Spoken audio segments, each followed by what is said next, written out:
Alright, what's going on YouTube? Hearttt versus Rubenstock, second round of Hidden Cup for qualifiers over here. Here are the home maps. Hearttt is picking Slopes Islands, Rubenstock will be playing with Cross and Gold Rush, bans are Hideout and Bay. And global bans for civilizations will be Indians and Japanese for Hearttt and Rubenstock respectively. Chinese, Mayans, Italians, Tatars, Portuguese, Magyars are available for Hearttt. Rubenstock is going to be playing with Mongols, Aztecs, Persians, Berbers, Incas, and Huns. Snipes were Vikings and Lithuanians, and I will be casting with this one with T90, so let's join up with him.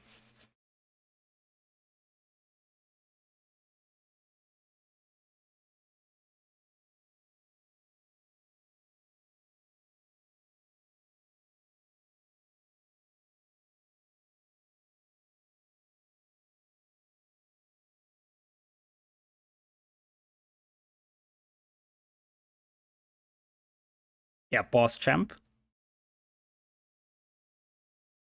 Hello, hello. Hello. What's up, man? What'd you think of the previous set? That was great, I have to say. I'm still a bit shocked, I have to admit. Yeah, it was.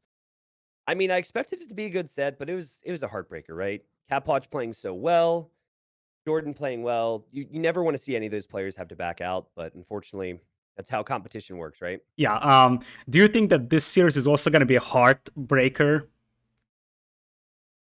Okay, I see what you've done there. So that's how it's gonna be? Okay. That's how it's gonna be. Yeah, this is I going to be a didn't long sense series. See, I didn't sense the sarcasm at first, so I was a little concerned. I was like, "Does he know that that was a joke?" Yeah, I think it might be. Maybe not a heartbreaker, but it might be heartbreaking for Rubenstock. I think Hearttt is so good. Rubenstock will struggle here, Leadcore. Yeah, I think as well. What I noticed is that many players, after they start streaming a lot of their gameplay, they actually start becoming better and better, and that sort of starts to be a thing for Hearttt as well. Now he's streaming on a daily basis, and that starts to show, I think, in his performance as well. Interesting theory. I think being active in general makes you a better player and playing to improve. So I also think there's been good examples of, not using Hearttt as an example of this, but playing ranked games, I don't think is a great competition for tournament environments, right? But with Hearttt, the only issue for him has really been not necessarily the tournament mindset, but is he going to be in shape? And playing all the time, being active all the time certainly can help with that. So, are you ready I for game am. number one? I am absolutely ready. I'm paused at 2 seconds exactly. All right, yeah, I'll do that and then give us a quick countdown.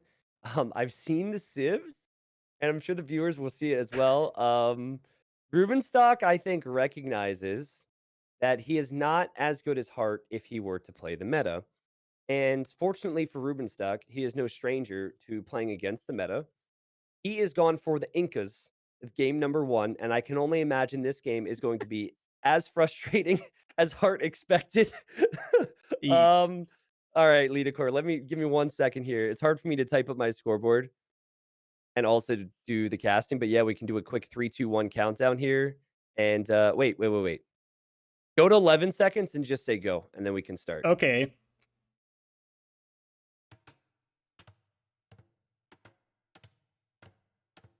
Go. Perfect. All right, so here we have it. Viewers can see the action. In the red, we have Hearttt. Hearttt is playing as the Chinese top tier 1v1 Arabia Civ, a Civ that you'll see a lot picked on land maps. And Rubenstock, he's picked the Incas.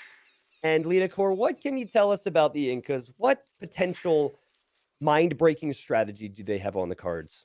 I think the best person to ask about this one would be Project Belgium for Hidden Cup free qualifiers. That's definitely a recommendation for those of you that have not seen that game. Rubenstock versus Project Belgium in Hidden Cup free qualifiers was something special. I think that was on Cup, and Rubenstock went YOLO with Inca Villagers. Inca Villagers affected by blacksmith upgrades. And there's actually a player who made it into the qualifier simply because he was playing so many games with this strat, and he got his elo so high that he was able to qualify. Of course, when he couldn't play Incas every game, he got 3-0'd in round one, but his name is Salicum from the Netherlands. So there's enough people out there who know that this strat can work and possibly give you wins when you're the weaker player. I like the thought process from Rubenstock, assuming he's going to go YOLO here, because Heartt is just too damn good otherwise. Yeah, this is gonna be a tough one for Rubenstock. He also has Persians available, so we will see what he does with that. I have some ideas for that for Rubenstock as well. Yeah, I think that the thing about Rubenstock is that he does have the ability to play standard.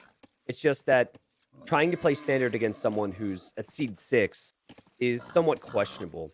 And I feel bad for players like Rubenstock in some ways, because I think people only see them as memers, when in reality he's good at everything as well. So he just chooses to go for some of the crazy YOLO strats because he just has a mind for that. That's not saying that if he gets a 2-0 lead or a 2-1 lead and needs to go for a standard strategy, he can't do it here. Yeah, in fact, I can also imagine Rubenstock just trying to place standard in this game, because I think it would be a bigger surprise to see Rubenstock playing standard with Incas here than it is to see him playing with the Villager Rush. Yeah, that's a good point. I think it's a fine balance of how much you want to mind game, because at the end of the day, if Chinese aren't pressured early, they are very strong here. I would say their weaknesses can be up against civs like Mayans, Aztecs, and Incas due to the Eagle Warriors, but Chinese starting with additional villagers, having the cheaper techs, normally leads to some walls, and so they wall to protect themselves. One of the best strategies against walls is vill rushing and going forward and towering. So we haven't seen anything from Rubenstock which really indicates he's going to do that yet, Lita. Inca's perhaps a civ that people think are going to vill rush every time, but you don't have to do that. They also are a great civ otherwise.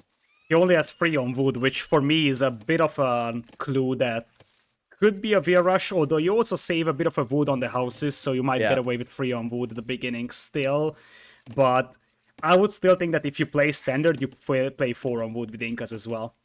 Yeah, it depends, I suppose, as we always say. I think Rubenstock has probably taken into account that he only needs to build 2 houses as opposed to 4, because they have extra pop space, like you'd mentioned. But he's scouted Heartt. He's found where Heartt's at.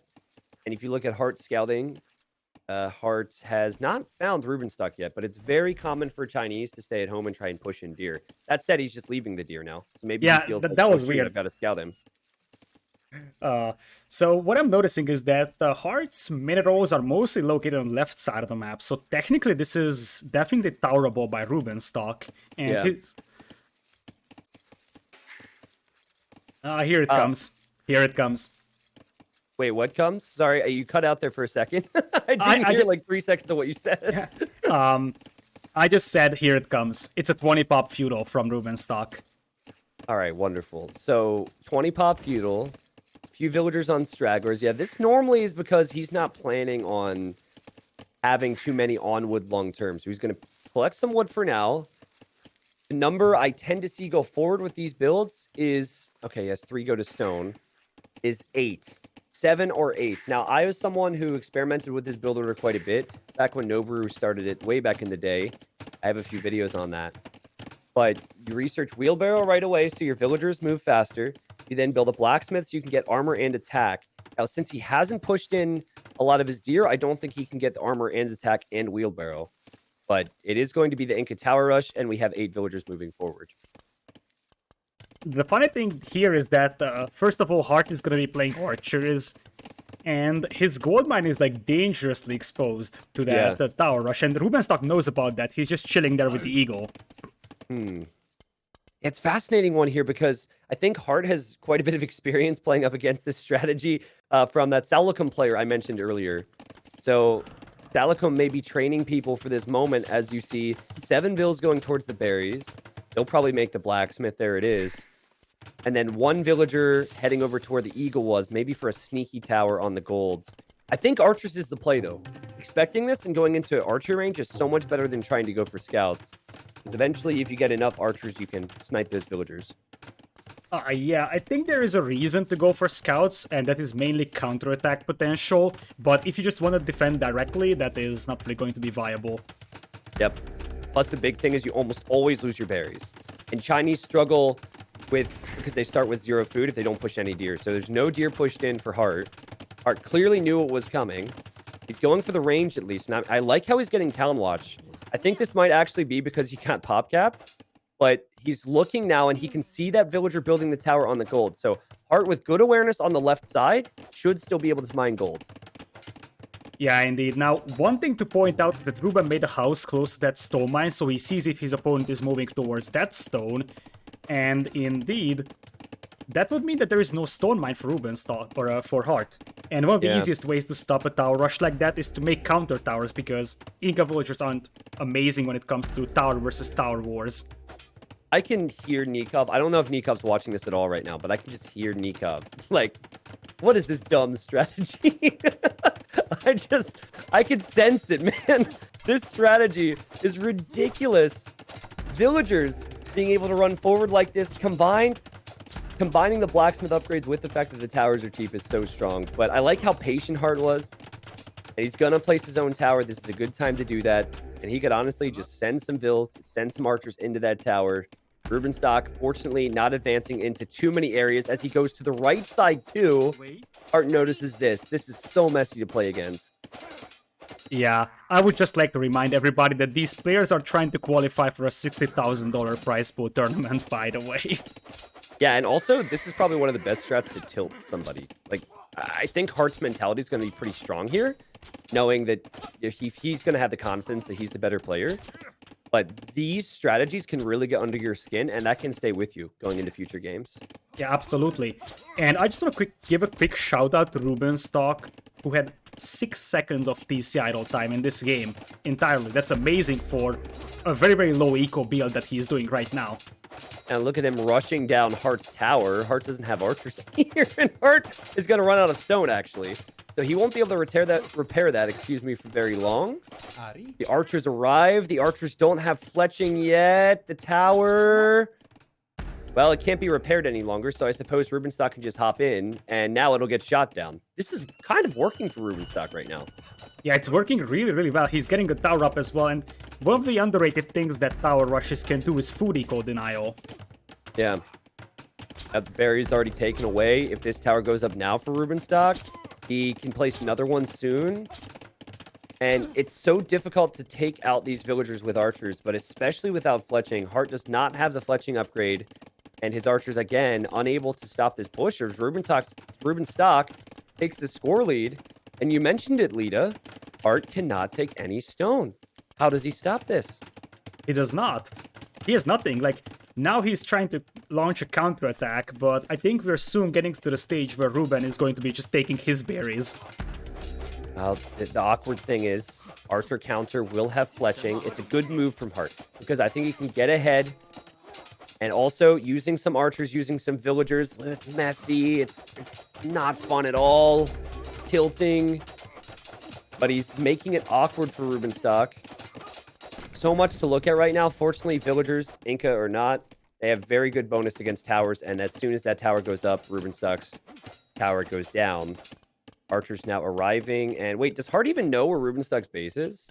Now he knows. Wow. So, great. In the meanwhile, Ruben is actually sneaking up a tower on one of the wood lines from Hearttt. So, Hearttt is going to have some issues controlling wood here. Yeah, seriously. And I think in this case, Hearttt is going to be in trouble. I guess fletching isn't in yet for Rubenstock, but thinking Rubenstock could garrison into both towers here. This is peak Age of Empires, ladies and gents. You might not like it, but this is peak AoE2. Repairs and towers. And out of stone! Rubenstock's out of stone because he had to make a tower at home, and the archers were arriving. Yeah, but now those archers are really low in HP, and usually the follow-up for a tower rush like this would be potentially just an ego play, although Ruben can't really afford it, and now he seems like he's running out of juice a little bit. I think Rubenstock was in such a good position as he leaves his woodline, except for those 2 towers. The last 2 towers he's made next to Heartt's TC have been battered down. He needed to either have fletching so that those towers made sense, or he needed to make sure those towers were closer to his initial towers. Big mistake when tower rushing is not having your towers within range of each other, and he's probably breathing a sigh of relief as he takes the villager lead. And more villagers coming forward for Rubenstock. Yeah, like, you can point to a certain wood line on the map that is actually safe for Rubenstock, which is right next to the primary gold of Hearttt. Yeah. What in the world? Okay. I mean, this is the way to do it, though. You save your weak ones, and you actually send the weak ones home to the farms, and then all the fresh villagers go forward. And look, yeah, there's a lumber camp for Rubenstock. It's all the weak ones. Now we have reinforcements. Now imagine being in Heartt's position. You're like, okay, this is tilting, but I've done it. I've survived. And then it's just like, raw! All the villagers running into your base. You can't do a damn thing about it. Oh my god. I don't want to imagine being in Heartt's place. I want to imagine being in Ruben's place.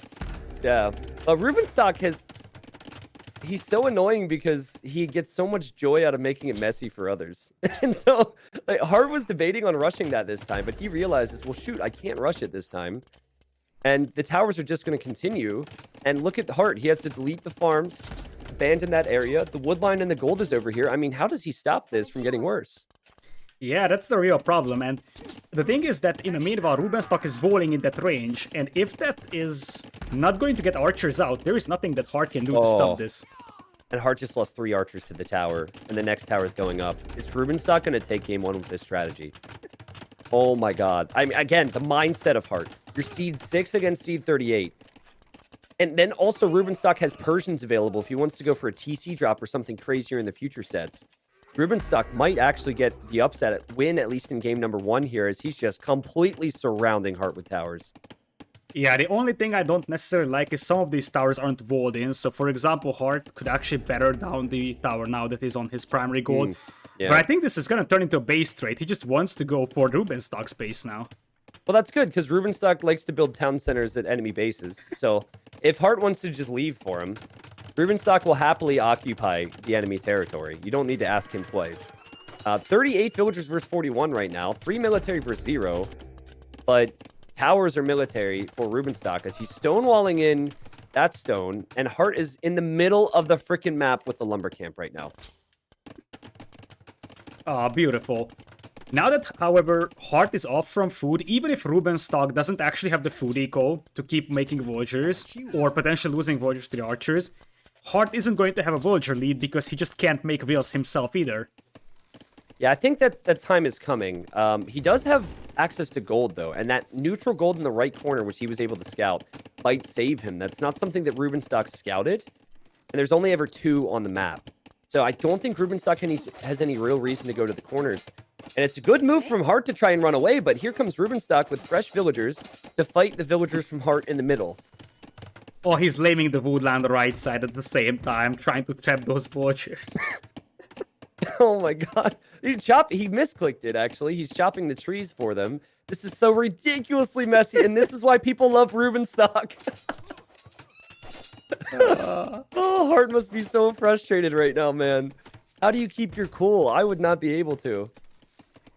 Yeah, it must be really tilting. My capture rate just crashed? Oh, no, it didn't. Yeah, Heartt has a villager underneath Rubenstock's TC. More villagers from Rubenstock coming to the middle, where there's only 2 archers there. The woodline was walled in. I mean, Heartt is actually doing a good job. He's getting food eco again. He's still making archers. He still has additional villagers. So it's not easy to fight with vills. One thing we maybe haven't brought up is even though Rubenstock has the upgrades on villagers, Heartt is the faster player. So I think Heartt probably has the better micro. He's getting some really good kills. Yeah, he does, and he still has 6 on food, which is like just enough to get that DC working. But also Rubenstock is getting his eco up, and if he gets a couple of egos on the field, things could start turning around. I agree with you. However, I look back at his base, and now I disagree with you. there's not much focus on his eco at home. He's just trying to win this game with controlling all the wood lines, the towers, and more villagers going down for Rubenstock. Then again, his TC has not been very idle in this game. That tower he's building will go up. Heartt has to abandon another lumber camp. He just made a mill here, Leadacor. I mean, normally bringing in a co-caster provides us some structure, but I feel like this is making our job more difficult right now. What do we even talk about? That's a nice mill. You can fit basically the appropriate amount of farms around it. It's a little bit blocked by the food line. I think the best counter to Rubenstock is to just pick Japanese. That way you can build cheap mills and lumber camps all over the place, because Heartt has had to make so many. And yet Heartt's still in the lead in this game, I'd say. Somehow, Rubenstock just can't be everywhere at once with villagers. Yeah, I would love to see, like, if you're Hearttt right now, you think about, hey, what if I have Berber so I can just run away from Rubenstock faster? Oh man, he's got the gold, Hearttt. He's definitely got the gold, despite all 3 of his starting golds being out of reach. That neutral gold's helping, and Rubenstock won't really know that. There's not a number of archers that really tells Rubenstock that the enemy does have that many archers. And look at Rubenstock's, or sorry, that he does have access to that gold. Rubenstock has 1 hour and 20 minutes of villager idle time. Yeah, Hearttt also has quite a lot. I think the biggest problem with this strategy right now is that it's impossible to find all the bases of Hearttt. Yeah. Like, back then I actually tried playing with just Persian TC drops of 3.5 hours, and one thing I struggled with was always finding the base of the opponent where it relocates. Yeah. I lost all games. That's why the legend of You Got Douched always walls people in. I don't know if you've been up to date on the legends, but there's a 1400 player who only TC drops people, and he has 2 villagers wall in the enemy as he's TC dropping, and they can never run away. It's actually brilliant. And I spoke to Rubenstock about it, and he was like, that's honestly amazing. So maybe we'll see Rubenstock copy that strategy as he makes another tower in the future games. Now, Rubenstock is getting a market up, so he may think about buying himself up, and Hearttt could also think about the same thing, but he doesn't have a market, apparently. Yeah, he really needs to do that. I've been impressed with Heartt's cool mind, I guess. Of course, he might be screaming at the top of his lungs right now, but he's been able to get so many farms. He's fighting with vills when it's appropriate. I've seen Rubenstock try and steal people's farms in these situations and then delete them. Is that what just happened? Is he? Yeah, he's trying to steal farms. He clicked the enemy farm, stole it, and deleted it. It's a farm thief.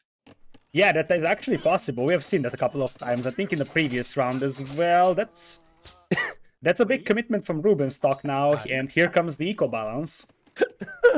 Oh my god, Hearttt needs to make a market and go up to Castle Age. Because this is only going to get worse. I feel like he could click up the Castle Age shortly with this amount of food. Yeah, definitely. Oh I think if he gets a couple of knights on the field, this is game over.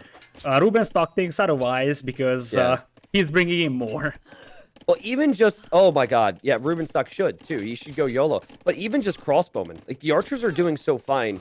Crossbowmen and Bodkin would do such... It'd be such a big help for Hearttt. And I think, not knowing the market rates, if he were to rush down that market, he could be on his way already. And here comes Rubenstock Leadacor.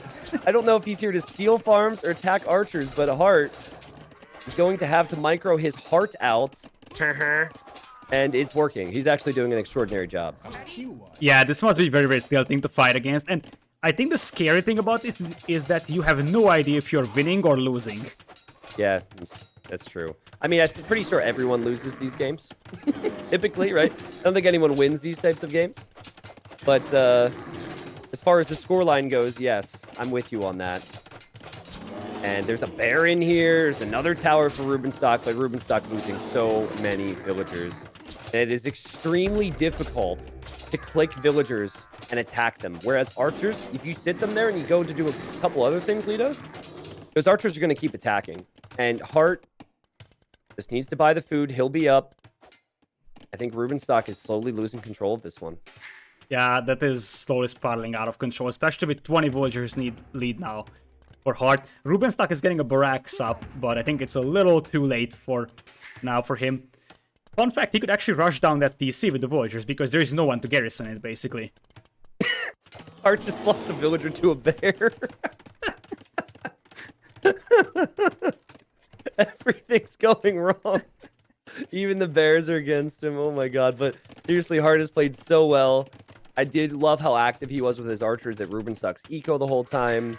And now he's on his way to Castle Age. Does Rubenstock have enough to be able to take the food eco, the wood eco, and the gold eco out before the upgrades come in? I think the thing that Ruben is missing is just not balancing out his eco. 800 stone in the bank, but he can't build towers fast enough to use that up. Yeah. And I think, in some ways I agree with you, but I've also seen how YOLOs work so well. It just came down to Hearttt preserving his archer numbers and Hearttt getting that gold. Like, he's out of that gold now. That's 800 times 3. It's over 2,000 gold that he was able to find in that corner. And that you could see as unfortunate from Rubenstock, but also Hearttt scouting the neutrals. There's one in Rubenstock's corner too, and Rubenstock just not realizing that he was expanding. great hold for Hearttt. This is going to give him a lot of confidence going into the future games. Yeah, and it probably will give him some long-term mental damage as well.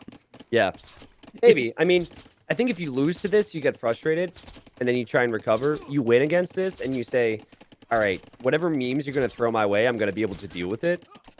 But again, it does depend on the player, too. It depends on the day. Crossbow and Bodkin on the way.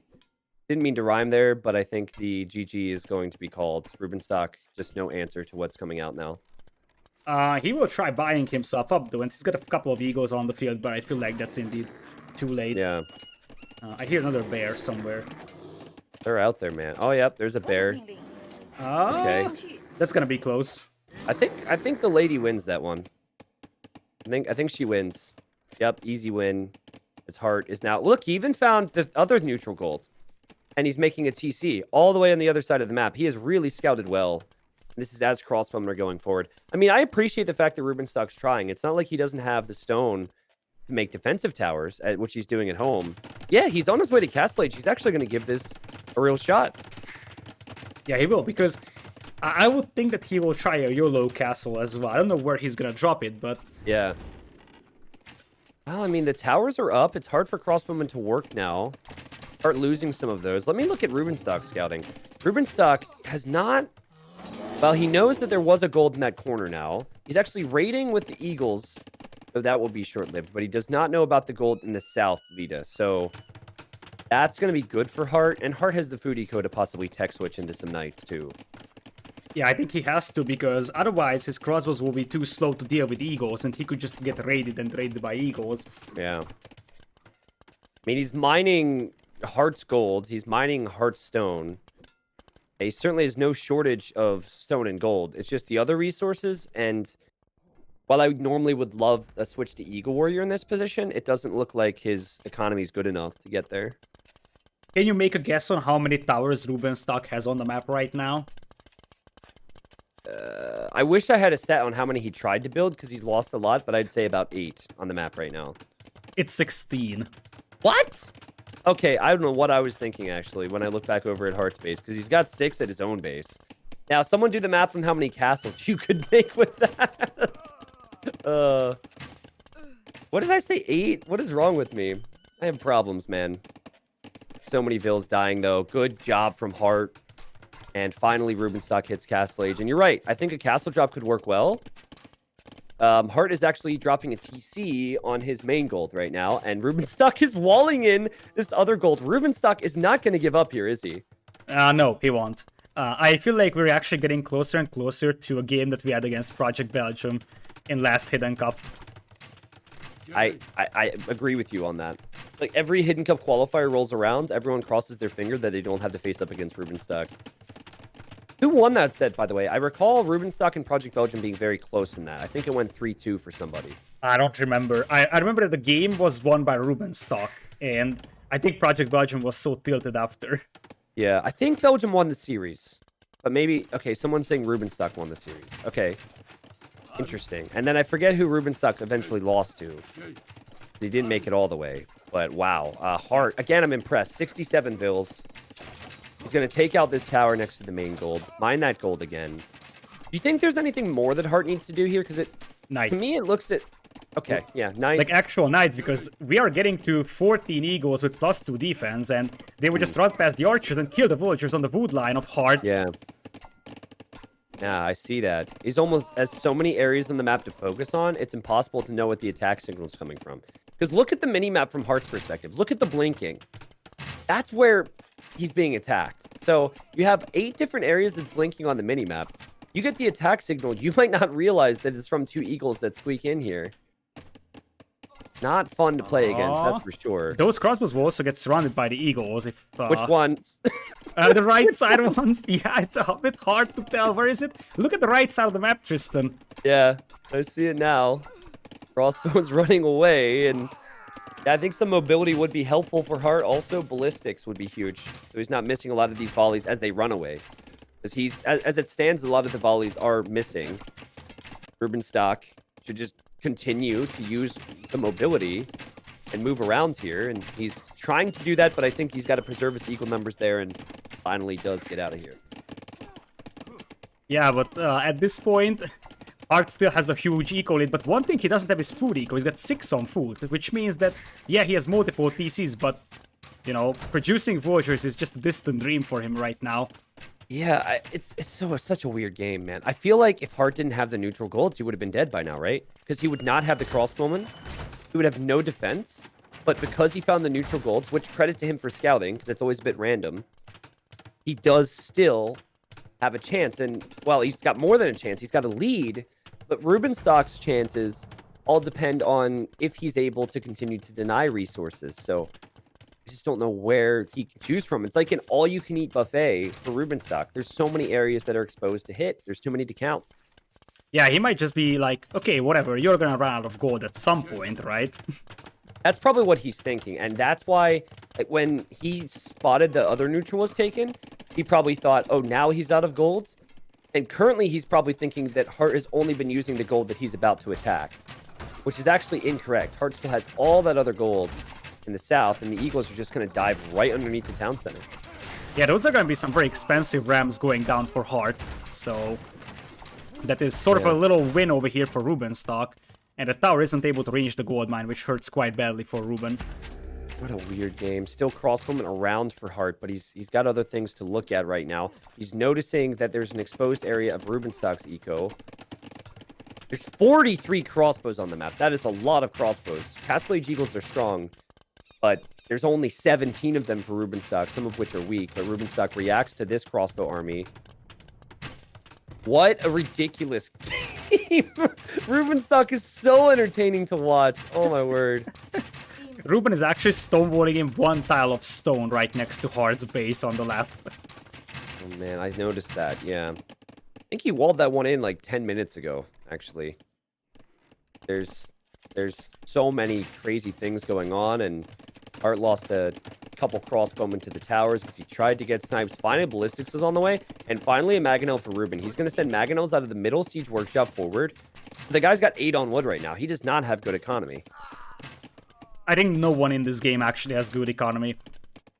Well, I mean, you know, 87 villagers is pretty good. You know, I don't think that Heartt's going to be upset about that. I think he's going to be upset about the fact he might run out of gold soon if he doesn't secure that main gold. And I think this is where the game is either won by Hearttt or is extended by Rubenstock, because Hearttt finally has some knights. He'll have his own siege. It's all going to go down right here on the main gold. If Rubenstock can get big hits in here and snowball a push, he's got a chance. If he doesn't, I think Hearttt overwhelms. Yeah, Tell I me totally Heartt's agree. paying attention. Now, Heartt's knights have 0 upgrades on them, so it's not really easy to fight against eagles that have +1/+2 with those. He's making Cav archers. Rubenstock was in that tower. He hopped out of the tower to kill a ram a moment ago and then back into the tower. Chinese Cav archers, bill fighting, towers, knights. Oh god, Rubenstock with a big fail though. He just lost his Mangonel to a ram. That hurts. Yeah, that And hurts good so Michael bad. from Hearttt there. Also, there's a blob of crossbows inside Rubenstock's eco from Hearttt that is just denying half of the farming eco that Rubenstock would normally have. Yep. Rams, they two-shot a Mangonel. I think they do. I think they take a Mangonel down to like 4 HP with one hit. It's just good awareness from Hearttt, and it's been messy. It has not been fun for him, I'm sure, but it's at the point now where he's got double the population, more than that, and Hearttt should win this game. For a while there, it wasn't looking good for him. Yeah, I think the key, as you said, was preserving the archer numbers. Once you had like 6-7 archers, you can actually micro away from villagers. And he has so many vills that even if he loses 10 or 15, he's still going to be in a fine spot. So that and just weathering the storm and macroing, somehow, even though like his starting TC's gone. You know, like that TC's not there anymore. His game plan was good at the start to go archers, I feel. And here goes Rubenstock, like we said, killing vills. Not going to be enough there. Yeah, it's still double the villagers. Fun fact, that starting PC was killed purely by towers, I think. Yeah, I noticed that. Oh, God. Well, here's some rams for Hearttt. There's so much to ram down. This is going to take an hour to ram it down. But look at the crossbowmen and the cav archers there. Mopping up the eagles, freeing up some space. Everywhere you look, there's military. At this point, Rubenstock should consider calling it, I think. Yeah, Hearttt is actually almost pop-capped in Castle Age. And honestly, continue to do it. Continue to stay in Castle. Imp doesn't really give you much. Just switch him to light cav with your cav archers and crossbows and just take full map control. Maybe drop some castles too, if you've got the stone. If you've got the stone, that's the hard part. But yeah, as you said, now the knights are coming, and I feel like once you have like 10 knights on the field with bloodlines and a couple of upgrades, this should be over. Yeah, exactly. Yeah, this group of Eagles is the only group that Rubenstock has to work with. Hearttt confidently pushing out. This is before bloodlines, so it could have been better. He's just everywhere. More knights means the towers will do nothing as well. Hearttt just kind of waiting. Do you really feel like Rubenstock? I mean, do you think? Okay, I'll back up a little bit. Let's say you're in Heartt's position. You're up against this strategy. You think you've won at this point, and Rubenstock continues to play on just a little bit longer. Does that frustrate you, Lita? Yes or no? No. Okay. In fact, I think I might be like, dude, what are you doing? And that might slightly get into my head. Yeah, honestly, I feel like I would be like, okay, I'm winning this, so let's just continue. In fact, I would personally be enjoying it because I know that, hey, I'm winning a game finally, so might as well just play on until my opponent resigns. All right, that's fair. So next time I play you, I'm going to hide all my vills in the corner. How's that sound? You won't need to because you're like 500 rating above me. Okay. Oh, if I do it, what if I do it anyways? Just for fun. You could. Or you could just, take a phone call and lose 2 villagers to a boar. That's true. Did I ever tell you about the time I played Vivi, like 6 months ago? No, it wasn't 6 months ago. It was over a year ago. So I was playing Vivi, and I, of course, was going full tryhard because I was up against Vivi, who's such a good player. And then I rewatched the recorded game because I felt so good about myself for winning, and he deleted 2 villagers in Dark Age. Like, I never went from feeling so good about myself to feeling so bad about myself. I was like, yeah! And I had a good game, man. I had Teutons, too, and Teutons weren't that good back then. And then I go back, and he deleted 2 vills in Dark Age. Yeah, it was brutal. Yeah, that actually reminds me a little bit to the game where MBL brought up his, I don't know, 5th or 6th Smurf account, and he was like 1300 and decided to delete, I think he deleted like 20 villagers in Feudal or so. And then the guy came back. It actually went in post-imp, but he lost to 1300. Yeah, that is such an MBL thing to get overconfident and then like, oh, whoops.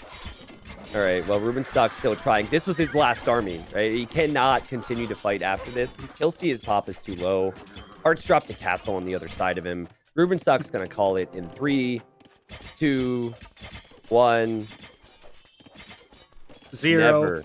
-1, -2, and it's nope. Rubenstock, I don't know what the game looks like with your cube mod, but at least with normal mods and just small trees, it looks like the game might be a little bit over. Wow. He's still trying. He's still spamming eagles. Maybe he thinks that Hearttt is going to run out of gold, but it's not going to happen. Oh, man. I feel like Rubenstock is kind of feeling like that dog sitting in the fire saying, it's fine. Yeah. Well, the other thing that happens for me from time to time, and I don't know if it's an energy thing or what, but sometimes you just continue to play and you're so focused, you don't realize how far behind you are. Like, you don't look at the score. They, of course, don't see everything we see, so it is a big tournament. There's a lot on the line, and he was very close to winning this, so for that reason, he might be continuing to play on a little bit. I mean, this game looks like... This mini-map looks like you took a normal Arabia game, put it inside of a blender, and blended it up, you know? It does not look normal at all. This is ridiculous. And finally, the GG's called. Well, that was an experience, that's for sure. Yeah, and, say what you want about Rubenstock, but you cannot say that he does not provide entertainment, because he always does. Hearttt weathers the storm, and Lidacor... I think we're going to have more entertainment because Rubenstock has Persians on his Civ list, and I'm sure he has some crazy strategies prepared for his home maps. Yeah, I think a lot is said about Rubenstock if we just say that he was the player, I think alongside UPED, that represented Finland in AOE Olympics on Chaos Pit. So yeah, I feel as though that game was winnable for Rubenstock, though. Would you agree? Yeah, I think so. Not at the end, obviously. I think it was Hearttt expanding a little faster than Ruben could catch up, and he was able to just balance out his eco with the market and compensate for the lack of food eco. That was the key. Yeah. I mean, you look at that timeline, it really looks like Heartt was ahead that whole time. But in the mid game on Feudal Age, Heartt, had he not found those extra gold piles, I think he would have not had any archer numbers. He would have had no potential for a counter. Rubenstock would have just overwhelmed him with the villagers. So maybe that, and also Rubenstock was a bit late with the attack upgrade on the villagers when he was going into fights. That can make a big difference. But anywho, dominant display from Heartt. And game number 2 will be coming up, and I'm ready to launch in when you are, Lita. Yeah, I am. I'm gonna jump in there and pause it like a couple of seconds. I think that's the most consistent way of getting. Yeah, sure. We can do 5 if that works for you. I've already seen the civs. Yeah, I'm ready. Me too. I'm at 5 as well. All right, let's do a little 3, 2, 1, and start. For those watching, these games were played live about an hour or so ago. There's so many sets going on, and they can't coordinate to do it all live for round 2. So round 3, the best of 7 deciders, all those games will be live and scheduled appropriately for this. It's been going on for a bit, and Heartt took the first win. In the blue, we have Rubenstock, the king of TC dropping. I have seen a much weaker player, no offense, Yupe, in Yupe, TC drop on this map before and beat someone, very big name, named Fire. So as Rubenstock's going for a different approach, keep in mind, if he wants to do it, it has worked before. Yeah, in fact, he's the one that actually published the TC drop build order on the internet. So True. Whoever is actually reading that comes from Rubenstock. Yep. So there's been an approach with Lithuanians where you go to wood early because you start with 150 food. You don't send 6 to food. And with that wood, you dock and then you make fishing ships early. Now, Persians are underrated with a similar strategy because they receive plus 50 food and plus 50 wood at the start, meaning you can dock right away and make a fishing ship. And this is after 2 houses. So I don't think this is going to be a TC drop for Rubenstock. I think that he just wants to gain a lead with the fishing ship. Then you have Heartt on the other side. And Heartt has gone for Portuguese. And I think this is the first time that I've seen Portuguese on this map. Yeah, it is the first time. I can confirm that. And I have no idea why he did this. I feel like there's a lot of civs available for this besides Portuguese. Like, I have to look back at his draft. But Huns, Persians, Berbers maybe, Byzantines we've seen, Japanese, Lithuanians even. I'm a little concerned. Yeah, Malay is also an option. Yeah. And he has Italians, but I guess that goes for islands, I believe, if Probably. you have islands. Yep. So, yeah, he doesn't really have another amazing civ for this. I feel like the Italians and Portuguese double pick is just because many people are sniping Italians and you cannot pick Portuguese to have a backup civ for islands. Yep. But because it wasn't sniped, you might as well use it on this map. Heartt is very well aware that Rubenstock's scout is around here, and good work from him as he gets a hit in on that scout. I think if you're able to have consistent food eco, quick gate from Heartt, nice moves.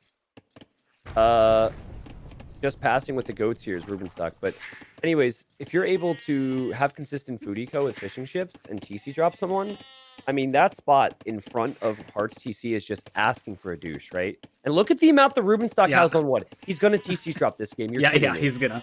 I was about to say that is way too many villagers on wood for a build like this. I feel like TC drop here could be a little stronger than Arabia, though, if you think about that, because you will have the fishing eco at the back of your base that could actually compensate you for having a little bit lesser of an eco. Oh my god. I mean, he's going to go forward in a bit. I'm just wondering, like, Heartt's going to probably, let's say Heartt wins this series. He's going to send a message to one of his friends and just be like, can I have actual practice, please? Because that series was not practice for the next round at all. Oh my god. Heartt's still at home right now. And his scout is currently sitting where I'm sure Rubenstock wants to place his town center. Here we go. It is only 9 villagers pulled. You could pull a 10th one. And one thing that Rubenstock always says when you do a douche is bring your sheep. Because if you bring your sheep, you will be able to take that sheep with your new TC. That's extremely important when it comes to douching. Heartt's going to see the vills. Heartt's going to see the vills. What does Heartt do? You can place houses and palisade foundations Just to briefly explain this for anyone who's new, the TC drop works because Persian town centers have more HP than average town centers, and you have to delete your starting TC and rebuild one. So far from Hearttt, he's seen the villagers, but no reaction at all.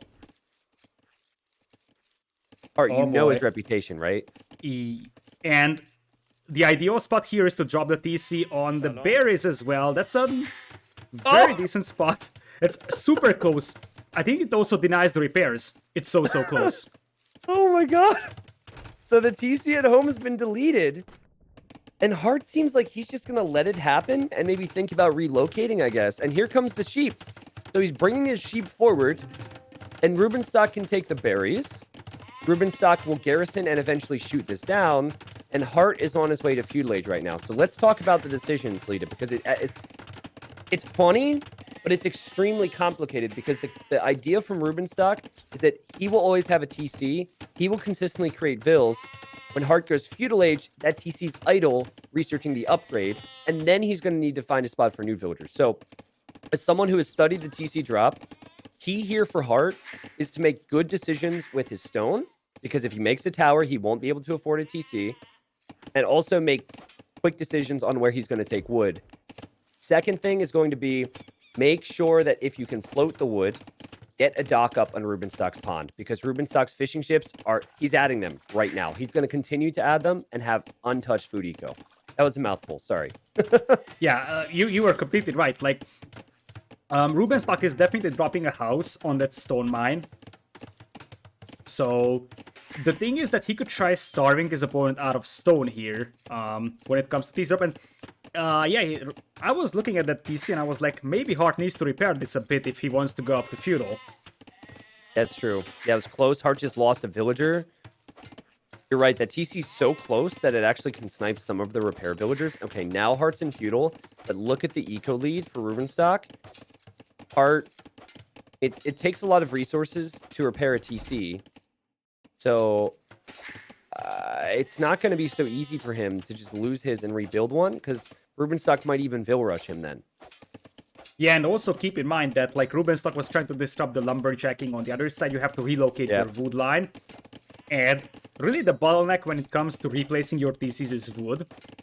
So, one of the ways that you can battle a TC drop like this is once again counterattacking with a couple of archers. If you hit the opponent's wood eco, that should be fine.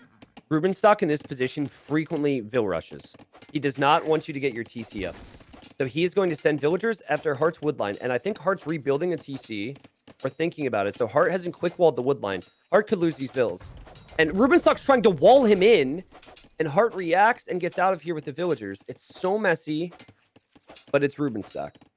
Yeah, that is, I think, a very, very good summary of the entire series so far. All right, Hearttt making a new TC on the other side of the wood line. Rubenstock scouting that and is aware of that now.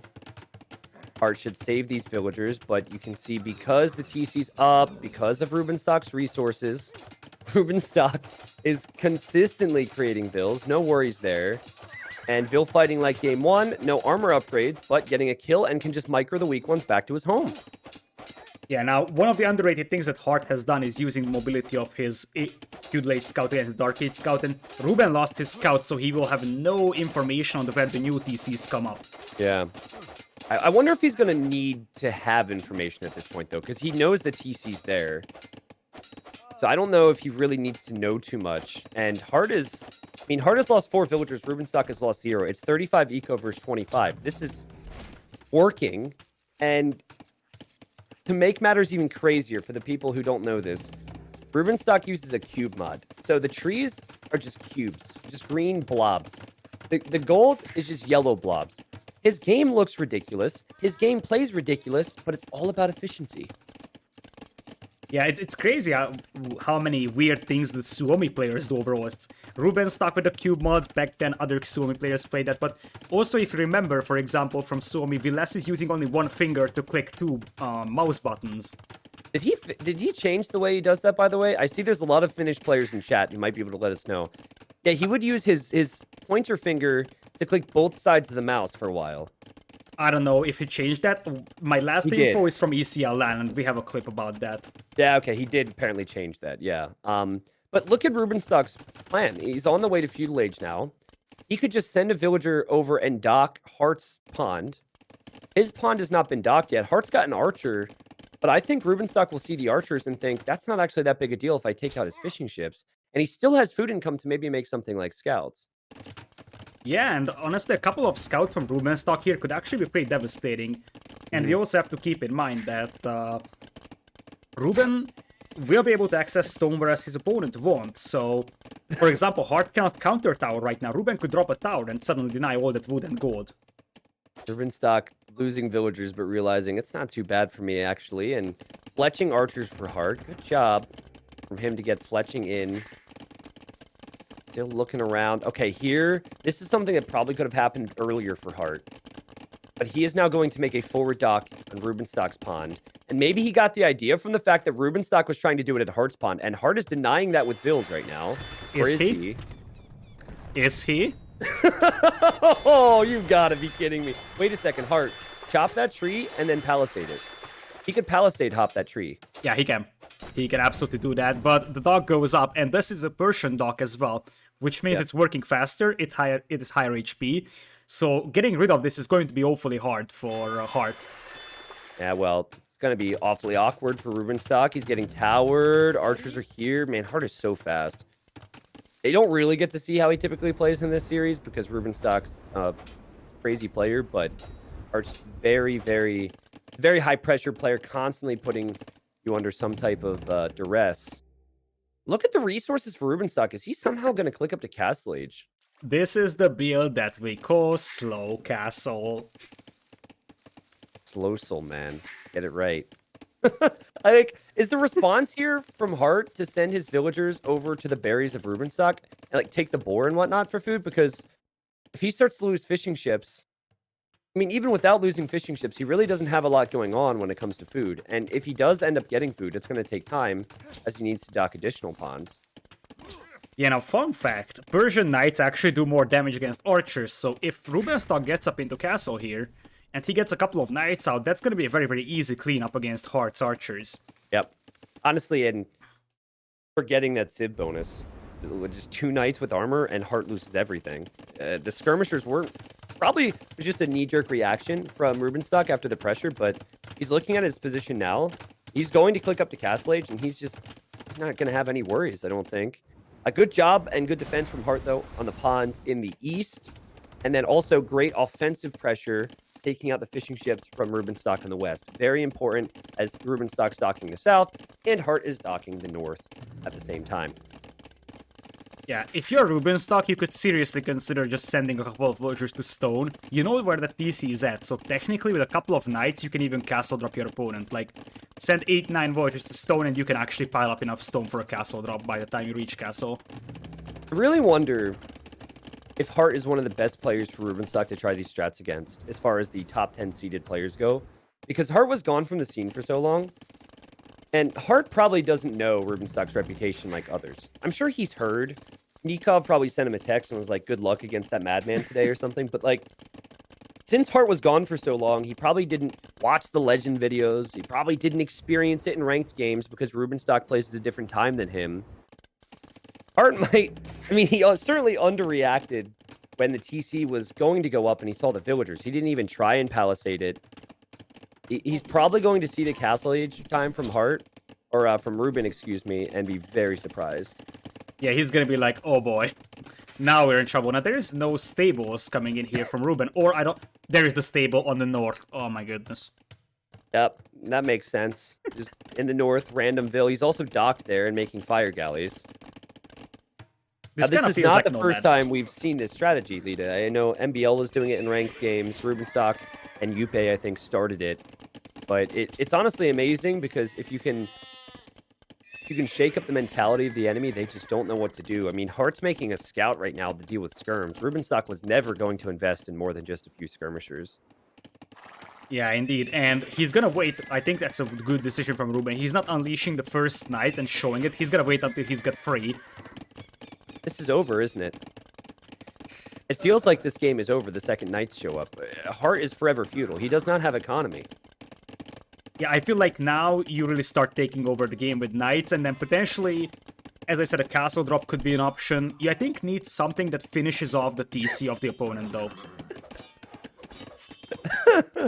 I mean, or you just boom from here. If you're killing villagers with knights, you could just turn this into a second TC, start adding farms at some stage, and just boom a little bit. It's not a real boomy position, but there's nothing Hearttt can do against knights except for quick walls. And his main gold can't be taken. Rubenstock's already mining away at that.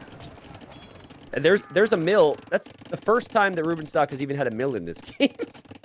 He's building a mill after the berries are gone, and now he can farm. There we go. That makes sense. Yeah, better late than never. All right. I just assumed, forgive me for assuming, people, that he would have had a mill already, all right? 25 minutes into the game. I assumed he would have one. Now he's got 2 knights microing against the spearman, a couple knights coming in against the woodline. Hearttt might be tilting here.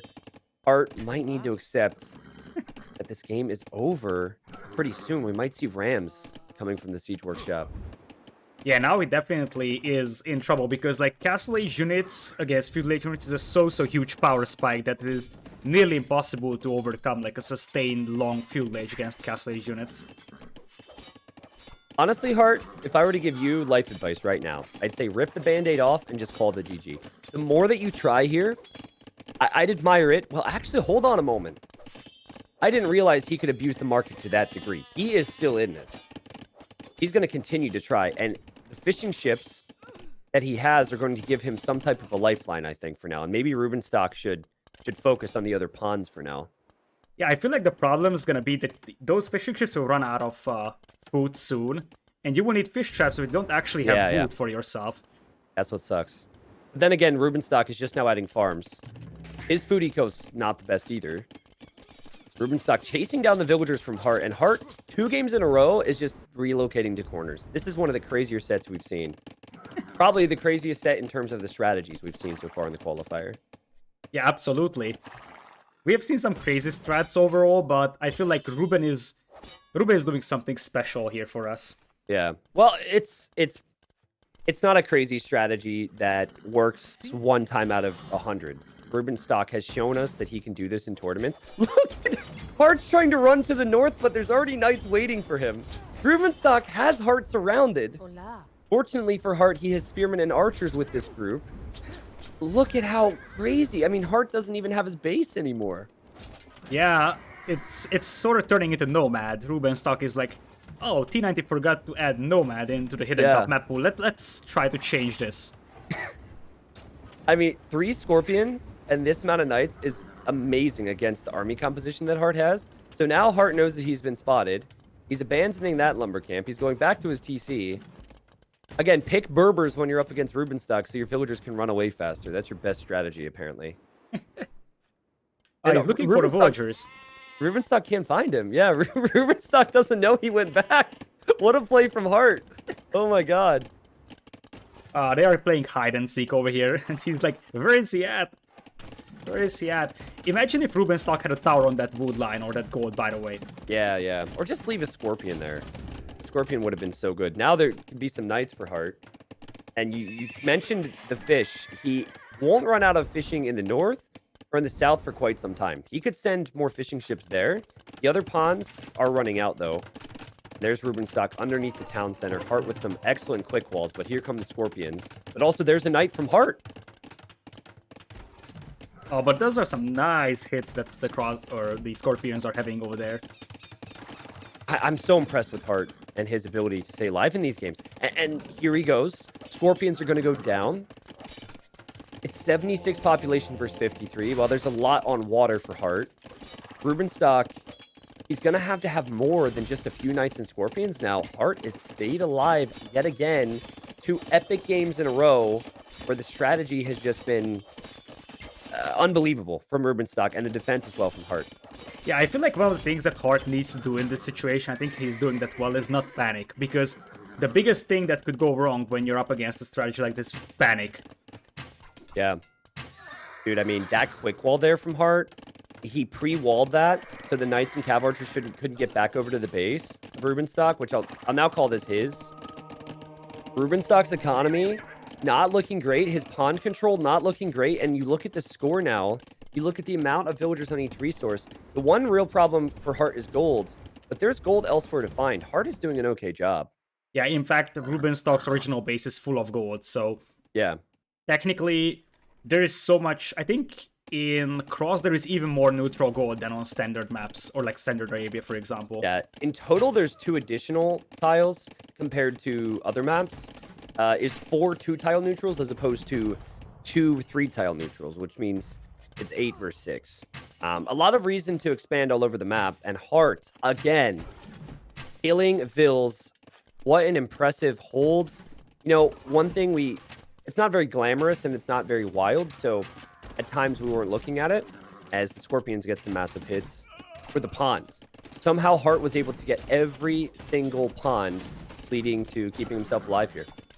Yeah, it's very debatable if having a map like this is good for TC dropping or not, because the argument is that the TC dropping player will have a better eco with the pawns, but it also gives a bigger recovery chance for the player that is getting TC dropped. But if you look at the investment, he's got like 3 minimum. Oh, damn it. As I say that, I see 2. Okay, let's say 2 fires minimum in each pond. And at some point, there was Rubenstock contesting for that, but Rubenstock goes in with knights. And I think if Rubenstock can just invest into land control now, that he'll be in a fine position, because Hearttt is kind of all over the place. There's no structure. You see these villagers. Those are free kills for Rubenstock. So many Scorpions for Rubenstock, who's keeping himself in this, despite Heartt's amazing hold. I think the problem that Hearttt is facing right now is that his main army is crossbows, and they're slow catching up with this one. And Ruben, as I said, I feel like he needs a castle so that he can actually knock Hearttt out of this game a little bit. As Hearttt will probably have to go for his own knights, but even then, Ruben can go for camels. And monks. And monks is the big one here. He's got monks behind the Scorpions, so at any point, as Hearttt is doing the right thing to make mangonels, but if the knights come in, Rubenstock's ready to convert them. And Rubenstock is on 2 town centers right now. What a ridiculous game. Another one, if you just got here midway through, you'd be confused by. But we can only explain it by the name Rubenstock. Yeah, exactly.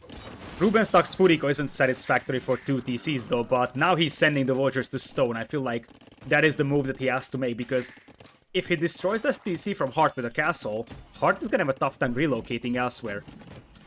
I think Rubenstock should buy 300 food, get his wood upgrade, get his farm upgrade, and just turn this into a standard game from here. The fact that his food eco is not great is hurting him right now. If he had standard, like, solid farm eco, then he could justify losing a few knights here or there with these continuous raids. So that would be what I would say. I see that he's now sending some knights back over to what was his starting base, looking to see what Heartt's up to, but he did not scout that 4-tile gold that Hearttt is currently mining. Yeah, I guess it makes sense for him. He probably is playing for resource control, as he's also dropping outposts on the southern part of the map. He probably figured out from a previous game, and that might be helpful for him that he played so long in that one, that the only way that Hearttt was able to survive is by taking the neutral resources. Yeah, that's true. Games are similar in that sense. The knights go in after the Mangonel. They should take out that Mangonel. Hearttt repairing, though. Yeah, that Mangonel's going to be a goner. And that was important for Hearttt, too, because now Scorpions are coming in. He doesn't have a Mango. Another one's not even on the way yet. Oh, boy. Pressure's on the wood line. They have to abandon yet another wood line. And just look at the military numbers. It's much better for Hearttt, but all of it is fire galleys, basically. He's got a couple of crossbows and spearmen, and that's it. Yeah, this is insane. And the knights are getting converted as they go in after the Scorpions, the villagers, and the sheep. Rubenstock said, bring the sheep, right? Heartt's learning. They're going back over to a lumber camp that I think was there this whole time. Yeah, but Ruben already has knights over there as well. Yeah. I see that. There's so much to look at. And Rubenstock will get a few conversions, but Hearttt swoops in and takes out monks and Scorpions. Rubenstock's knights are just waiting to see the villagers. Yep, and he'll find the kills. This must be so tilting for Hearttt. Make it stop. Ruben is close to actually dropping a castle. I feel like now if he wants to go full memes, he actually makes a war elephant here for us. I don't think Heartt's the type of player that you want to motivate by doing that. You know, like, yeah, I think Heartt's the guy you get him a little angry, which that would do. I think Hearttt gets motivated by that. I think you just be annoying and nice. Like, there's nothing worse than losing to a guy doing this, and they, like, smile all the time, and we're like, "Oh, good luck next game." You know, when someone's doing this crap to you, you almost want them to be BM. You almost want them to be mean. And that's it with Rubenstock, too. He is such a nice guy. He still does this crap and makes your life a living hell. Yeah, exactly. He's such a nice person. Hearttt is nowhere to go. He's moving left, moving right. It's absolutely the situation where it's like, where do I even go? This is what I was gonna say 15 minutes ago. Hearttt, rip the band-aid off. Just call it quits and get this game out of your mind. Don't let this linger, you know? He sees the score, and water score is probably the only reason he's in this game. Having Navy and having fishing ships boost your score a lot here. But he does not have this game, or at least it doesn't seem like it. He's completely surrounded. Rubenstock looking for him, as Rubenstock is going to even go to his main gold in a second and control that too. Yeah, and the thing is that Ruben is getting close to a castle. Hearttt finally finds a wood line at the starting base of Rubenstock, but as you said, the problem is that there's just no army here for Hearttt to stop these knights from raiding everything. Yeah. I mean, Hearttt is a great hide-and-go-seek player, because the amount of times that Rubenstock has gone to an area and Hearttt has already left is impressive. In fact, if we have the time, I'd like to count how many lumber camps Hearttt has had in this game. A lot. Because I would guess that he has over 10 lumber camps. And maybe even the mining camps too. But it's just constant pressure from Rubenstock. In his game, the game is simplified by a bunch of cubes, and so he just continues to run over to the yellow cubes and the green cubes to see which wood lines and golds are being taken. Heartt's still trying, and Hearttt, population-wise, still in it. But I think we can see realistically he's falling way behind in some important categories. Yeah, and like now he's going to have to start making fish traps with those fishing ships because it was so long. Yep, exactly. And he still doesn't have the wood. Yeah, the pond on the right, can't really afford that. Pond on the left, about to run out of fish. Pond in the south, he's still got fish, and some in the north too, but he doesn't have many fishing ships. Gold is becoming a problem for him as he loses 2 more villagers here. Well, game 1 was really close. Rubenstock almost got the win. And this game, I think he's finally going to get it. Yeah, exactly. Just look at the voyage idle time for Hearttt. He's at 5 hours of voyage idle time. This is unbelievable. 5 hours of villager idle time in a 45-minute game. Ruben might find that wood line over there on the left because he's getting the outpost up. Oh, well, there's a crossbowman there, so the crossbowman could deny the outpost. It's like, don't let them see. Don't let them see. Ah! Hey, she will probably die. It's a doubt post. Doubt. 85%. Doubt post. 96%. Yeah, now he runs immediately. Yeah, he's going to drop a TC there. He's worried about the pressure.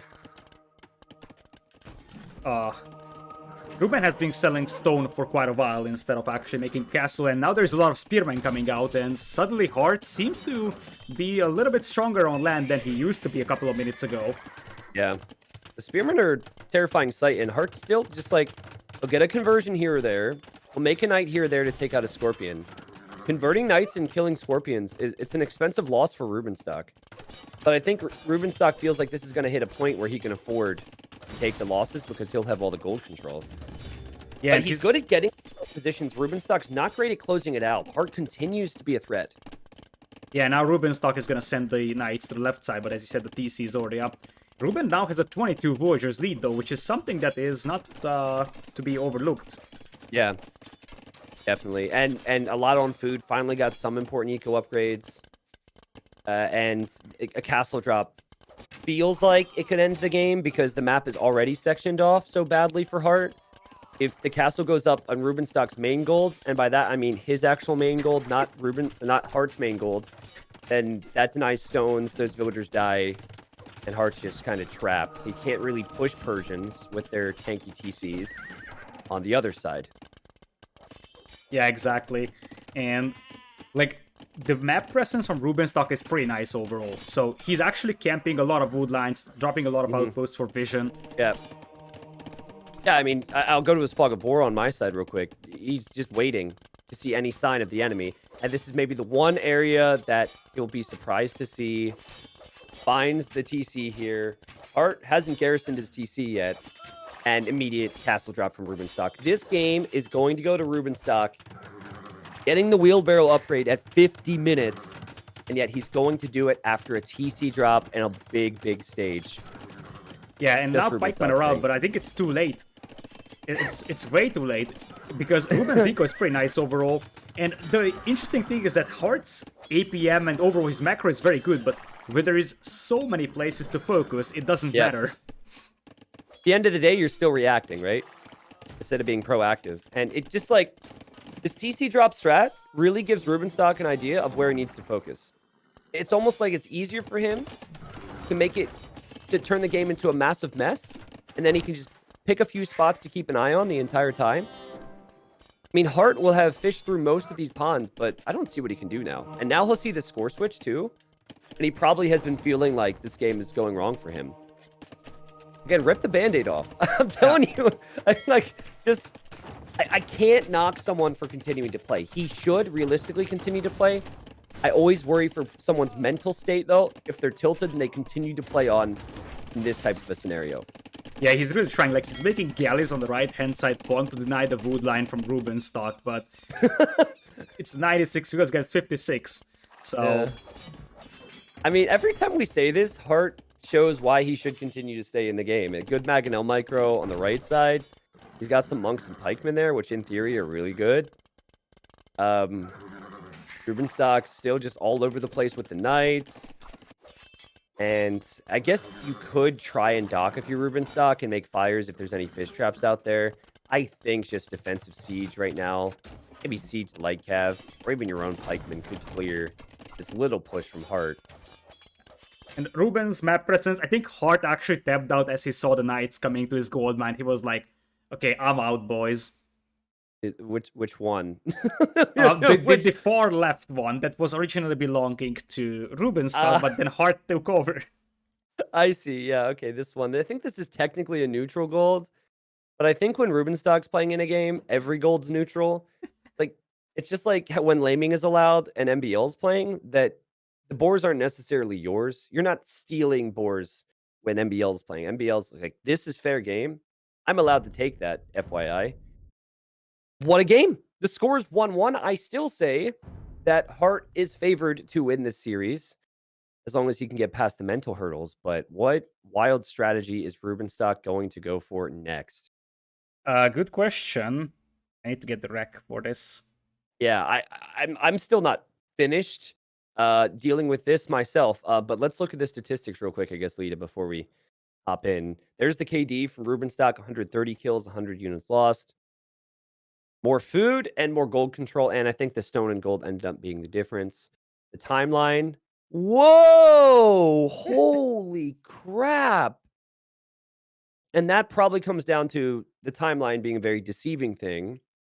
The military was stronger for Rubenstock. He had low numbers of knights. Heartt had a bunch of fire ships and just a few archers and spearmen. So eventually Rubenstock climbed his way back into it. My goodness. All right. Yeah, I don't have it yet either, Lita. We have potentially 3 more games left, and Heartt will get to show us what he's capable of on his home maps. Slopes is his first pick, and Islands was his last pick. After this game, I think you go Islands. That's what I'm thinking. That's actually funny. Go Islands so you don't have to deal with the landing. It doesn't mean you don't have to deal with that. It's just about, you know... Technically, Saracens would be a fun one for Rubenstock. He doesn't have it drafted, but you could actually fit 10 Voyagers into a transport with Saracens immediately. Yeah. Bear with me here. Just trying to get everything loaded up myself. I assume you are then in the game and paused? Yes, I enrolled in a couple of seconds. All right, cool. Yeah, guys, these games happened earlier. It was around the same time as Jordan Capoch. We didn't want to miss either set, so we were able to cast Jordan Capoch live. And these are unspoiled recs, so it's basically as good as live, except we don't have to wait and have issues with the game not loading, and we can just move from game to game. I have not seen what the map is yet, and now I have, okay, and it looks like it will be Slopes. You need to let me know when you're ready. I'm at 10 seconds, so just cool. say 14 and we can get going. Yeah, 3, 2, 1, and let's go. Game number 3. Like the civs, I'm a little bit surprised to see Aztecs, though. Curious to see how Aztecs perform. We have Rubenstock going for maybe a normal strategy for once in this set. He's here in the blue. And then in the red, we have Hearttt. Hearttt is in the red playing as the Magyars. Magyar is one of the best civs here, Lita. And what do you think about the map slopes? It is better than it used to be. Hidden Cup 3 was just very, very biased towards Indians on this map. My personal feelings was that I think that from what I've seen from players not moving out to the ponds very frequently, I would imagine that like one more tile of Shorefish may actually motivate players to move out a little bit more, but it is more balanced than it used to be, and players also can't really figure out the meta for this. So we have seen scout civilizations like Magyars, Huns being played here. We have seen civs like Britons, Ethiopians that are much slower moving than them. So really the meta is undeveloped right now for this map.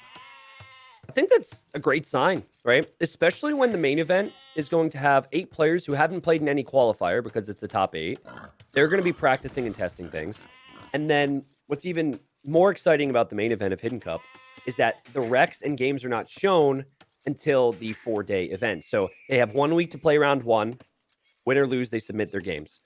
Then the next week, they play round 2. Win or lose, they submit their games. We compile them, we cast them over the course of 4 days. But like for 3 weeks, you can use a strategy as a player that no one sees unless you're a finalist.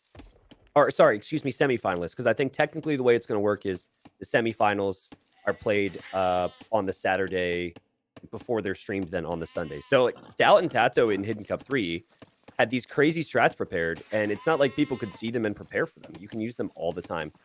Yeah, I remember that. In fact, they used, I think, the same strategies, and it was fairly obvious that the 2 players were teammates because of that. Yeah, exactly. So like you share strats, but you're not able to share identities or any of that information. There's massive penalties for that and things we do behind the scenes. So yeah, man, I'm looking forward to seeing what happens with this map in particular. I'm liking what I'm seeing in the qualifiers, though. I think we saw Britons win, Britons get destroyed. We've seen Magyars win and Magyars get destroyed. It's just whether you want to go scouts or archers, nobody knows. And there's high risk and high reward if you want to take the sides, or if you want to play passive and wall, which we will probably see from Rubenstock. Yeah, we'll see how he's actually going to perform when he's playing standard. And honestly, I don't know what's up with the restarts because we don't have any information on these, but those berries are awful for Rubenstock. True, yeah. Well, he's not going to make a mill yet, so that works, I guess. He's going for a pre-mill drush anyways. I think with, what, 8, 10 palisades, the berries are fine. Hearttt bringing in the food. And Hearttt with 4 on wood, which makes me think that he might not go for Magyar Scouts. And he might be thinking about a man-at-arms rush instead.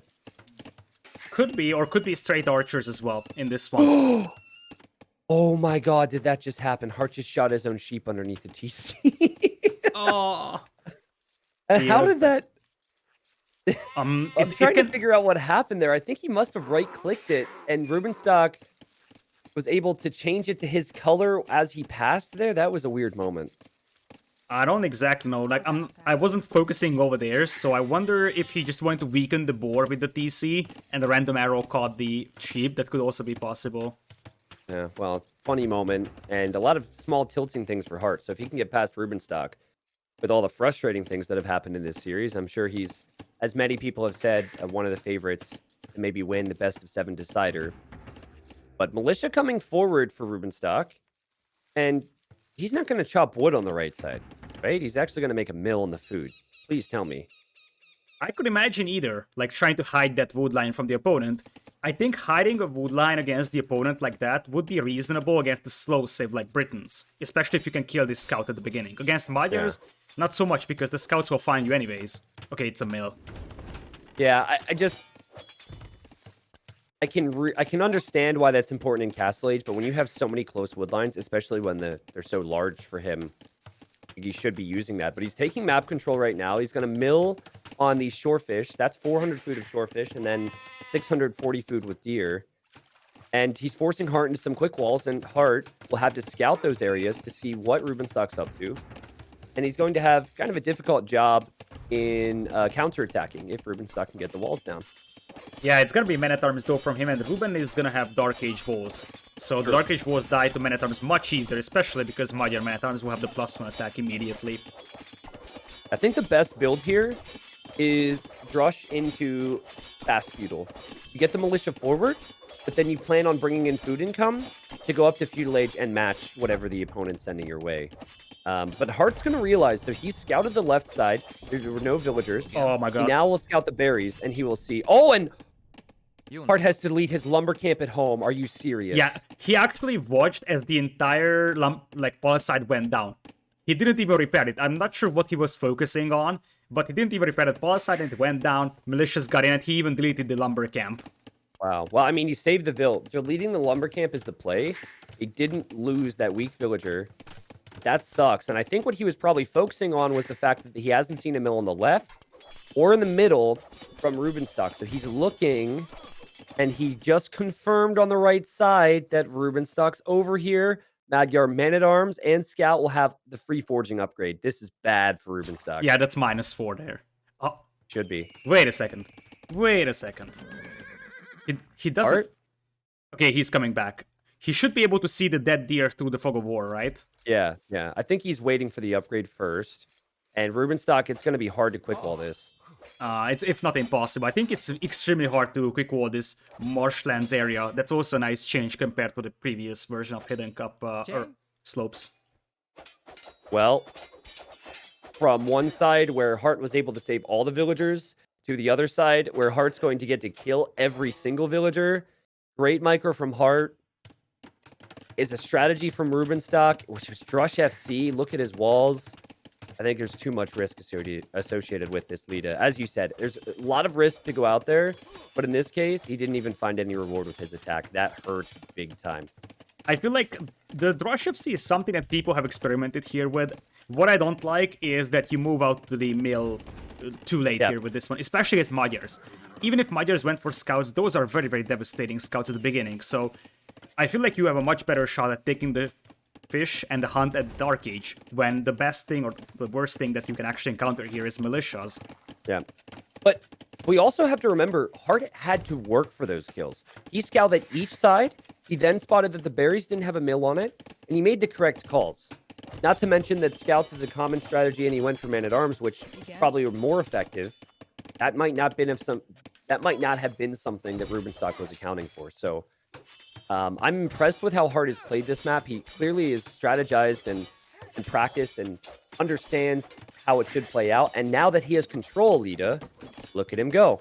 Take control, take the sides. He's going to gain some food from out there. This is really good play from Heartt. Yeah, exactly. He's doing it the way he should be. And honestly, the more I see this map, the more I feel like that the Man-at-Arms opening is now more legitimate. Yeah.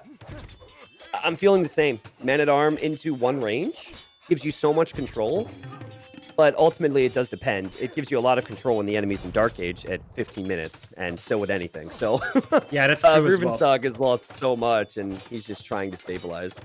Yeah, this is gonna be a rush into a slow feudal and then just a very slow and painful death from Rubenstock. Yep, you've got so many houses here, and Heartt will be happy with that. Fletching's now on the way. You just leave one archer on the berries. For Rubenstock, it's a position where he's already behind, and he honestly hasn't gained anything from this build now. He doesn't have the res to go castle. So it's 15-minute feudal for no gain, really. Yeah, and those Man-at-Arms are still completely alive, so they will help immensely at getting through the walls, which is a nice added benefit here. Yep.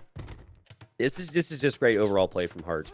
I wouldn't surprise me if their castle age times are pretty similar, unless Rubenstock wants to sell all of his stone, because he almost needs to go for something like that.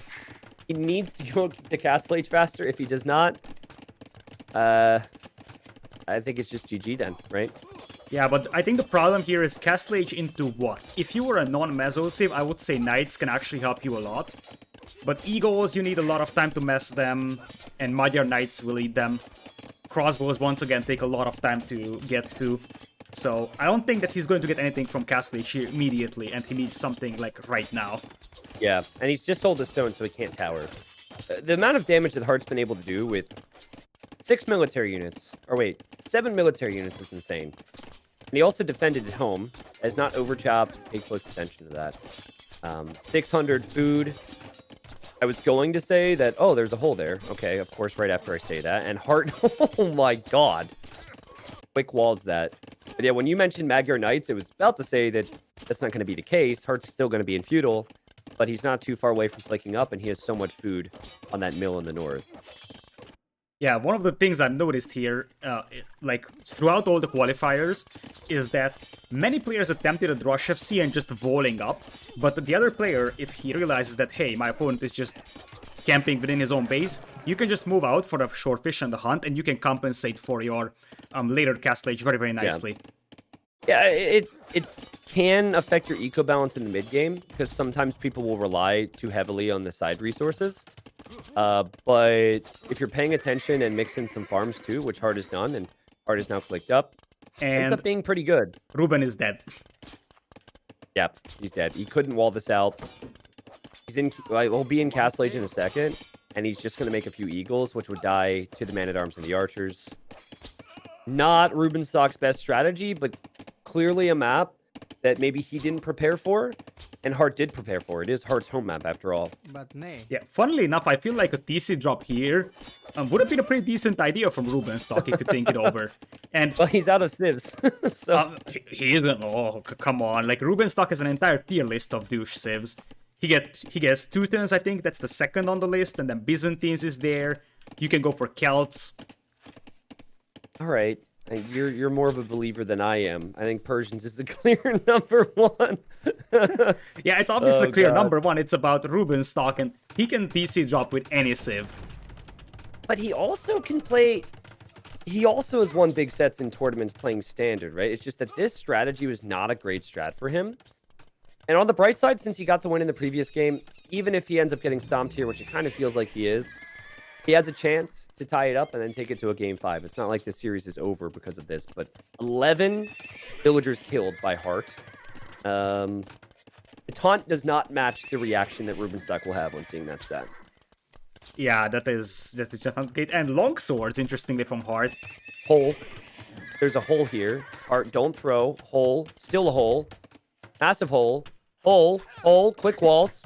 Oh, oh god. Okay, and longsword is coming in, and fortunately, there's some man-at-arms here, because this is a messy moment. Yeah, now, the thing is that I'm not necessarily a big fan of longswords here, other than, you know, for style points, because even though they also get the free iron casting, they're a lot slower than the eagles are. Yeah. Yep. Yeah, I'm with you. Maybe longsword with a few knights would be good, but now okay with both. Rubenstock maybe feeling some hope because of this, but still the longswords are wrecking the eagles. They're not even eagle warriors right now, so you really don't have a chance when fighting knights and longsword, especially when you've lost so many villagers. Even if Rubenstock kills 2 here, he's still way behind, and the eagles get pushed back, and the longswords and archers are still in his base. Yeah, exactly, and those are Magyar Knights, which are helping immensely here. Like, the +2 attack against the eagles is extremely powerful. Yep. Not Incas anymore, Rubenstock. Your villagers are not armored. They're not ready for this fight. They don't want to take this fight. They have to, though. Oh, boy. 25 vills for Rubenstock. 24 vills for Rubenstock. This is GG. Great play from Hearttt, and the game ends. So now, seeing that Rubenstock didn't really stand a chance in this game playing standard, are we expecting something special from him on his other home map? Well, I forget what the home map is, actually. But I think that, again, a point I'd like to nail down is that normally when you're a weaker player, you try and do something to mix it up. It doesn't have to be a douche. It doesn't have to be a tower rush. That's just what Rubenstock has done. Using Aztecs and going for a greedy fast castle can do incredibly well against Night Civs with Pikeman, Eagle, and Monk. It just didn't work out here. So I don't think... What I think was bad about the strategy was honestly the fact that he went to the right side and just crossed his fingers that Hearttt wouldn't find him. I think that you could justify going for farmy eco and do better off there. Or maybe going man-at-arms. I don't know. But yeah, I guess to answer your question, first I have to see the map. It's I feel as though... You said it's what? Gold Rush? Gold Rush, yes. Okay, well, now I'm confused because I think Aztecs is top tier on Gold Rush. Why did he pick Aztecs there? I think he wants Berbers on. Huh. I think he's expecting Tatars and he's trying to go for Berbers to compensate for that. Okay. Then Hearttt just goes Mayans and wins. Yeah, absolutely. that I is mean, not not even a necessarily. question. Yeah. Yeah, I disagree with using Aztecs in that spot, to be honest. I don't think the pre-planning was there for Rubenstock, but then again, I think you and I don't see the game like Rubenstock does at all. So there'll be a different outlook there. Yeah, I think no one on this planet sees the game like Rubenstock does. Yeah. Did you almost say Cubanstock by mistake? Maybe. Okay. It's all right. You can admit it. We all make that mistake from time to time. All right, I'm All right. paused at 12 seconds. Cool, cool. So Gold Rush up next. Did you happen, well, you've been following a lot of these games. What did you think of the Gold Rush games we've seen so far in this tournament? I have followed all the games, like literally Yeah. all of them. So, what I noticed is that I feel like most of the games didn't really go very, very deep into post-Imperial. So, I think previously in Gold Rush, I've seen a lot more games that go into post-Imperial, and I couldn't actually explain why is that happening. Interesting. Because I feel like the Gold Rush games I've seen in the qualifiers have gone longer than Gold Rush games prior. So maybe you've seen some really long ones. Like the one from Velez Classic Pro, for example, was very long. But I suppose there have been a few. And oh shoot, I forgot to tell you. I'm at 24 seconds. Just go there and we can start. All right. I am at 24 in 3, 2, 1. Let's go. Yeah, perfect. Yeah, I back to our point here as we hop into the game. I think that something that players are figuring out about this Gold Rush is how widely spread the gold is in the middle. And you saw a bit of that in some of the sets in round 2, where if it gets close and someone builds a castle in the middle, that doesn't necessarily mean you're going to have enough control, right? There's other areas for gold control to happen. I remember Classic Pro staying alive against Velez in an amazing game, taking some of the gold, even though there was a castle in the middle. But back to the civs here, Hearttt playing as the Mayans. Common civ for this, a civ that loves their walls on a map where you do see a lot of walling, and Rubenstock has picked Berbers. How do you think Berbers shape up against the Mayans? Awful. Absolutely disastrous. Like, I think you kind of have to YOLO triple stable Knights play here if you play standard. Like, your Camel Archers will die to Plumed Archers. In fact, the Berbers are very, very exposed to siege rampushes, and Mayans are actually pretty nice with that. So, really, I feel like if this goes into Imperial, then we're just gonna have Hearttt stomping here. Yeah, I can agree with that. I think that there's potential for Berbers in all situations because of how cheap those Knights are, though. If Hearttt isn't careful, early Castle Age could be a big moment for Berbers, with a few Knights flooding the map and a Siege Workshop to follow it up. And I could see, well, the one thing that comes to mind for Berbers as far as composition goes is probably Knight Scorpion. Not much that Mayans can do against that. They could go Crossbowmen, maybe a few Monks, maybe a Siege Workshop. But if there's 3 or 4 Scorpions with Knights, Mayans don't have a great answer to that. Looking at the maps here, 7 tiles of gold per player, 1 gold a little forward for Hearttt. You look at Rubenstock's base, his gold. While the 3-tiler is a bit further away, it does feel as though it's realistic for the players to wall on the front, though. And I'm hoping we see a Wolf Rush here. Someone make a barracks. Instead of making 3 militia, just make 1, round up all the wolves, and send it to the enemy berries or something. That'd be cool. Yeah, I feel like that's gonna be Rubenstock. If someone is attempting that, that's gonna be Rubenstock. Yep. It's interesting, by the way, to draw comparisons between the Gold Rush of Hidden Cup with Berbers and 2v2 World Cup's Golden Pit. And if you remember, in 2v2 World Cup, Berbers was like the #1 cavalry civ for Yep. Golden Pit. And like the concept here is that you are actually pushing away the opponent from the gold with an early Castle Age Knight push. Fun fact, the best archer civ for 2v2 World Cup there was Mayans. Was it the best? Yeah, because they still had obsidian arrows. So the game plan was sort of that the ideal composition was that you go triple stable Knights with Berbers, and that kind of forces your opponent to invest a lot into his Castle Age fighting. And then you try to get a castle up in the middle with the Mayans, go into Imperial and go obsidian arrows and just level the buildings. Yeah, I mean, that's a conversation for about a different tournament, different settings, different time. I felt Saracens were almost more devastating on that map because you don't need obsidian arrows. Rocco, I'll get to you, but thank you. Yeah, lots of archers, lots of knights may be expected here. And Hearttt with the barracks is making more than one militia, and Rubenstock just lost a scout. Ouch. Feels bad. He probably was paying attention elsewhere because he saw the tile of gold, and that is a clear indication that you're close to the opponent's TC. Just stopped right next to the TC for about a second, 2 seconds, and that's enough to make all the difference. Now, he's making one militia. He's rounding up the wolves. How funny would it be if Hearttt starts sending his militia across and Rubenstock finds him and then just deletes his own militia so the wolves attack Heartt's drush? Yeah, that's why Hearttt is avoiding that hill. He knows exactly the wolves are coming. I think Gold Rush was put back into the ranked 1v1 map pool some time ago, and I saw Ruben doing this, and that militia is actually very, very low in HP. Oh no, it's dead. It's the flying V of wolves over here. And now Rubenstock doesn't have his scout. Here comes Hearttt with the militia. Rubenstock might be completely walled, but I'm not sure. No, I mean, there's a gap there. The TC is not covering that gap. Those militias will just walk in there as the next militia is coming out. He's making another one. He knows where the wolves are. He's distracting, and Rubenstock's trying to wall it up. And oh, this is a disaster for Rubenstock. I mean, he is going to keep them lit. Whoa! Oh, that was nice. That was definitely something from him. I liked how Rubenstock panicked. You could see that he just selected all units that he could. He even sent a sheep there with the vultures. That sucks, because the drush is meant to delay. It's not meant to kill. It's just meant to delay.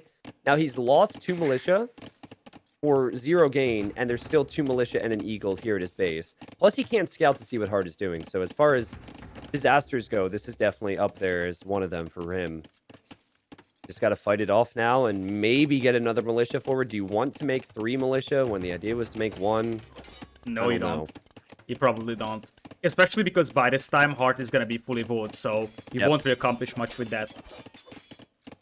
But for the viewers, man, I'd like to feel in some ways, Rubenstock, he knows that people want that militia to come out. And there it is. That's right. Might not win the series, but Rubenstock wants to get the wolves. I'm really excited to see any possible reaction from Hearttt. Because this is a recorded game, so I think if Hearttt were to type, it should show us in the recorded game, but it could be wrong. It does. It would actually show. Honestly, it's actually better that we're casting Rex, because if there was any chatter between the two, we would actually be able to see it. Yeah. Yeah, and for the main event, everything will be Rex except the finals. So I think there'll be a lot of chat and a lot of speculation on who's talking to each other. But Hearttt probably happy with his position. I'll look back at his base for the first time in forever. Able to bring in his zebras, able to farm, still has goats. I mean, his economy is perfect for a fast castle build. Rubenstock has a new militia and 4 wolves now, and unless there's a hole here, all Hearttt is going to see is the wolves outside of his base. This is Heartt's point of view now, and here comes the militia with the wolves. This is funny. Woo, woo, woo. You go get him, Rubenstock. Speaking of woo, woo, woo, I... Nilly actually posted the Learn the Animal Sounds with T90 video on his Twitter, and I saw that you actually commented on that. I did, yes. How unfair of him. He knew what I meant. That was pretty funny. You know, someone made a T90 sound mod. I have to make a video about it. But over 200 sounds in the game have been replaced with noises that I've made and sounds, or just like words that I use. And I would not recommend it, Lita. It is ridiculous. Like when villagers are building, it's like bang, bang, bang, bang. When they're eating fruit bushes, it's like vegetables, vegetables, vegetables, vegetables. Even the archer noises, man, it's obnoxious. Don't do it. Yeah, I wouldn't have done it anyways, but thanks for the advice. I wouldn't have done it anyways. Yeah, it's like when you ask somebody out, they're like, "Oh, sorry, I'm not interested." You're like, "Yeah, I wasn't really interested either." You know, I'm just, I just wanted to be nice. Okay. Well, Hearttt in a good spot. Rubenstock not. I think he'll have to use the market to buy some food here in a bit. But he did take out the militia, so that counts for something. Yeah, and the eagle is still alive over here, and once Hearttt reaches castle, he's gonna have +3 attack on that, so he might actually go a little bit more aggressive, trying to snipe a Vil that's low HP. Yep. Talked about cheap knights. Big problem with knights v crossbows is that archers can be created in feudal age. You just click that upgrade when you're in castle age, and then boom, that's what makes it so strong. Poor wolves. These wolves didn't want to be here. They're far away from their family. They're just protecting their own. They're going to go down. But yeah, Hearttt should be able to do quite a bit in early castle age before Rubenstock can even make a knight. And I think, a player of Heartt's quality should be able to almost win the game with this big of a difference. Yeah, I feel like Rubenstock's eco balance wasn't really on point here because he really needed the market to go up, and I think, honestly, he wanted to go blacksmith stable. That would be the ideal situation here, especially against archers, because you want to have scale barding while you're going up already. I like this, though, adding the scout to take out the eagle. That's good, because that eagle is going to be able to attack walls, or at least see what's going on, and now you can see with your scout what the enemy's up to, and if the archers are coming out across the map. At this point, though, you're just crossing your fingers if you're Rubenstock and hoping that Hearttt didn't have a good build order behind this. I think Rubenstock also crossed his fingers in game number 2. Yeah, he did. Definitely. And we're going to move on from that. Maybe, you know what? I can't even top it. So, Lita, welcome to the club, I suppose. Expo on the way for Hearttt. Bodkin should be on the way soon. He's going right behind that wood line. And don't tell me there's going to be an overchop, too. There won't be, but that's the only wood line that Rubenstock is using right now. 50 seconds, he can make some knights with no upgrades because the blacksmith is just now going up. Yeah, and now he starts to feel like how Hearttt felt in those games where Hearttt didn't have a safe wood line. Yeah. Yeah, we all know what it feels like, but some are put into that position more frequently than others, and in this game, Rubenstock, he really has no one to blame but himself. Losing the scout, failing with the militia, making 3 militia when he wanted to make 1, and everything is just falling apart from here. I think a lot of people can relate to games falling apart and snowballing on you, but the only way Rubenstock survives here is due to the power of Berbers and their cheap knights. Yeah, but it's gonna be tough with 8 villagers on food. I mean, they're cheap, but not that cheap. Yep. Yeah, especially if Heartt's able to get a few Vil picks out here. Maybe even make a monastery at home, get some monks out. He has enough crossbows to threaten the Vils, enough crossbows to threaten some knights, and Hearttt shooting. Man, these Vils are so fast. I would have expected more to die by now. Fun fact, Rubenstock's base is still wide open on the left side, but no one actually bothered scouting that. Yeah, and I don't think it's going to be scouted in this game. Knights going down. 4 knights with a scout. I think the value here should be insane for Hearttt if he focuses the knights. That knight's weak. He takes it.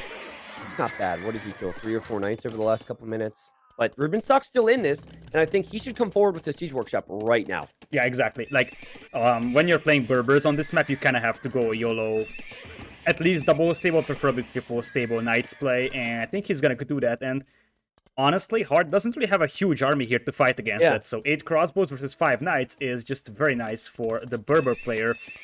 It looks like Ruben sold all the 200 stone that he has had. Yeah, just continue to do that. I mean, Heartt's adding a second town center, so you'd expect his eco to be better, but Hearttt didn't kill many villagers. Here come the knights and the scout. They'll engage on Heartt's crossbows, and if Hearttt has to run, Hearttt will run down the hill. There's no chain barding here on these knights, but there's still a lot more knights than you would expect. And Rubenstock, he ran away from that fight. What do you think about that? Should he have stayed there, or was running away a good move? I feel like he felt that if he loses that fight, then the game is over, because then his opponent is able to retain like 8-10 crossbows, and he's going to lose 3 knights, and his eco isn't really suitable for spamming knights here, it seems like. So maybe it was a little bit of a shaky hand over here and said, yeah, okay, I don't want to risk losing this, I want to wait a little bit more knights here, which might be the good decision, which may be bad. We'll see over time. Yeah, I think I would have committed there, because I don't remember the exact number of crossbows, but I know it's only going to be higher this time. But then again, the knight number is maintained. Hearttt doesn't have any monks. Hearttt will run up the hill. We now have 9 knights against 12 crossbows. 1 knight down. Good split from Ruben. He's going to surround, and Hearttt kills another knight and hops right into that tile. Oh my god, what game sense there. That's a beautiful spot to sit in. Yeah, that was absolutely wonderful execution. I feel like if Ruben is not getting +2, For his knights here, this game is gonna go nowhere for him. The thing is that those knights are way too fragile against those crossbows with just +1 defense. Yeah, and a lot of these are weak as well. He's trying to go for a raid, and the TC ends up sniping 1, maybe even 2 knights here. Yeah, and Lee, this is kind of bringing me back to why I asked you about that initial fight. I think you fight with those 3 knights and take what value you can. Because without +2, you're never going to be able to get close to these expos. And so the future fights are more difficult to take. That said, I see a siege workshop. We talked about the power of siege and maybe some scorpions. It's still 48 villagers versus 44. And if Hearttt doesn't eventually get a castle in the middle, which he's saving for, this is winnable for Rubenstock. And I know Heartt's micro is good, but it's always dangerous when you're using mainly crossbowmen against Knight and Maganel. Yeah, and one thing that we want to add is that there is going to be monks on the field, but Mayans is the only Meso Civ that doesn't have redemption, so converting Mangonels isn't an option. All he can do is hope to get a good Knight conversion and try to snap Mangonels with the Knights. That's the only thing that he can do here. I think Hearttt is about to send villagers to the middle. He just wants to castle where his crossbows are. He doesn't need to go to the middle hill. Yeah, he just wants to secure some come gold. soon. Yeah, here they come. So this is a crazy moment in the game. If Hearttt is able to get this castle up, he moves on to the best of 7 decider next week against Barles. If he can't get this castle up, big problems for him, and it might end up going to a game 5. Yeah, absolutely, you're right. Still no +2 for Ruben, though, and I feel like if you just sold a bit of a wood, and it looks like Hearttt is gonna have to bail on that castle, which means that Ruben could actually deny gold. Oh boy, I mean, it's good for Hearttt that he's building it with so many villagers as he splits here. And so I guess castle number 1 is going to be safe. Rubenstock fires and misses with that shot. He was hoping that Hearttt would split. And Hearttt didn't split there. Hearttt with a good decision, I think, Lita. Had he gone for the hill, it was too dangerous. Yeah, I think he made the right decision. That's not a nice castle, but it's a castle that at least goes up. Yeah, and you've got more stone, too. So you're expecting to have a better economy. And big thing for Rubenstock is using the Mangonels to your advantage. I think maybe 2 or 3 is the number you're comfortable with now, instead of just 1 and 2. Keeping the knights away from Heartt's monks is important. If Hearttt converts 2 knights, both those Mangonels are dead. Absolutely. I feel like the problem for Ruben here is that he's behind by 12 vills. You could say this is a game that he can come back into. The problem is that the late game for him, like in Imp, Mayans will just dominate Berbers. Yeah. That's the problem. He's doing the right things from this position. If he were to go for town centers and try and boom, he'd just die even harder. Like, this is really the best way for him to win this. And uphill shot with the Maganel, gets 1 monk. Probably not good enough. And now there's an eagle on the field to snap the monk or the Mangonels. Well, the Mangonels aren't sniped, and the monks go down, and Hearttt has to back away. He still hasn't gotten a conversion here. Finally gets one. And Doink gets the Maganel. Okay, yeah, that worked out. Hearttt backing away again, even mixing in Plumed Archers now. Yeah, the Plumed Archers will eventually pay for their price over here, as Ballistics will just now come in for Hearttt with that University. So Ruben is technically able to deny the gold from Hearttt, but one thing that we have to consider is that Mayan army is so cheap that obviously it's still going to take a lot of time until Hearttt runs out of gold.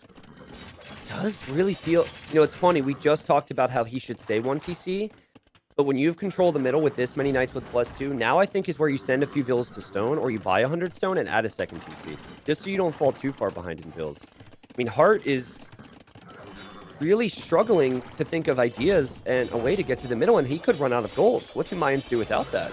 Yeah, I feel like Hearttt is slowly getting to the position where he might have to imp himself if he wants to get up, because he will need Arbalest to beat those knights. That was sick micro there from Hearttt, who gets 2 conversions, and Hearttt confidently running in here again with splits. Rubenstock, you have to ask questions of the crossbows. And it's a big shot, and the knights are still here, Lita. Yeah, they are. Hearttt. And Damn. Heartt's base is wide open, by the way. This is the moment for Rubenstock. It's now or never, I think, but it's more like now than never. Well, it's tough. If that castle wasn't there, he dies. But Hearttt wisely hops into the castle and ejects on the other side. But there should be more Mangonels coming. There's 2 more Mangonels coming. I'm telling you, if Rubenstock... I look back at his farming eco, and it's disgusting right now. But if he can put a little bit more attention to that eco and maybe switch into a TC or 2, he could do this, and Heartt continues to have confidence in his micro, but he cannot move out. Yeah, this is getting dangerous. He's playing with fire, I should say, but, well, he's playing with Rubenstock here. The Knights everywhere, chain barding armor, 3 Mangonels. Heartt's KD is not too pretty. Yeah. And Heartt wants his next castle on the hill. Like we've been talking about, the first one was denied. This one here, Heartt running away. He's fighting uphill. Heartt's in big trouble right now. Yeah, he's on a timer. He's on a big timer because he's got about 1,500 gold left within his own base. That's still a lot, and as I said, I feel like soon the option for him is to go into Imperial and use the Imperial power spike with the stronger units to beat this. Because Arblast would just melt the Mangonels, the Knights, and you would be able to secure a position there. Without that, I don't see him getting close to the golden castle. The confidence from Heartt is still insane. It's still very impressive. A big thing that Rubenstock probably could and should do is bring a villager forward. It's fast with Berbers. You got to be repairing these Mangonels. You can't let Heartt whittle them down. Plumed Archers are a very easy unit to micro for high-level players, and clearly Heartt is confident to run in, pick off a Mangonel, and run back to the castle right now.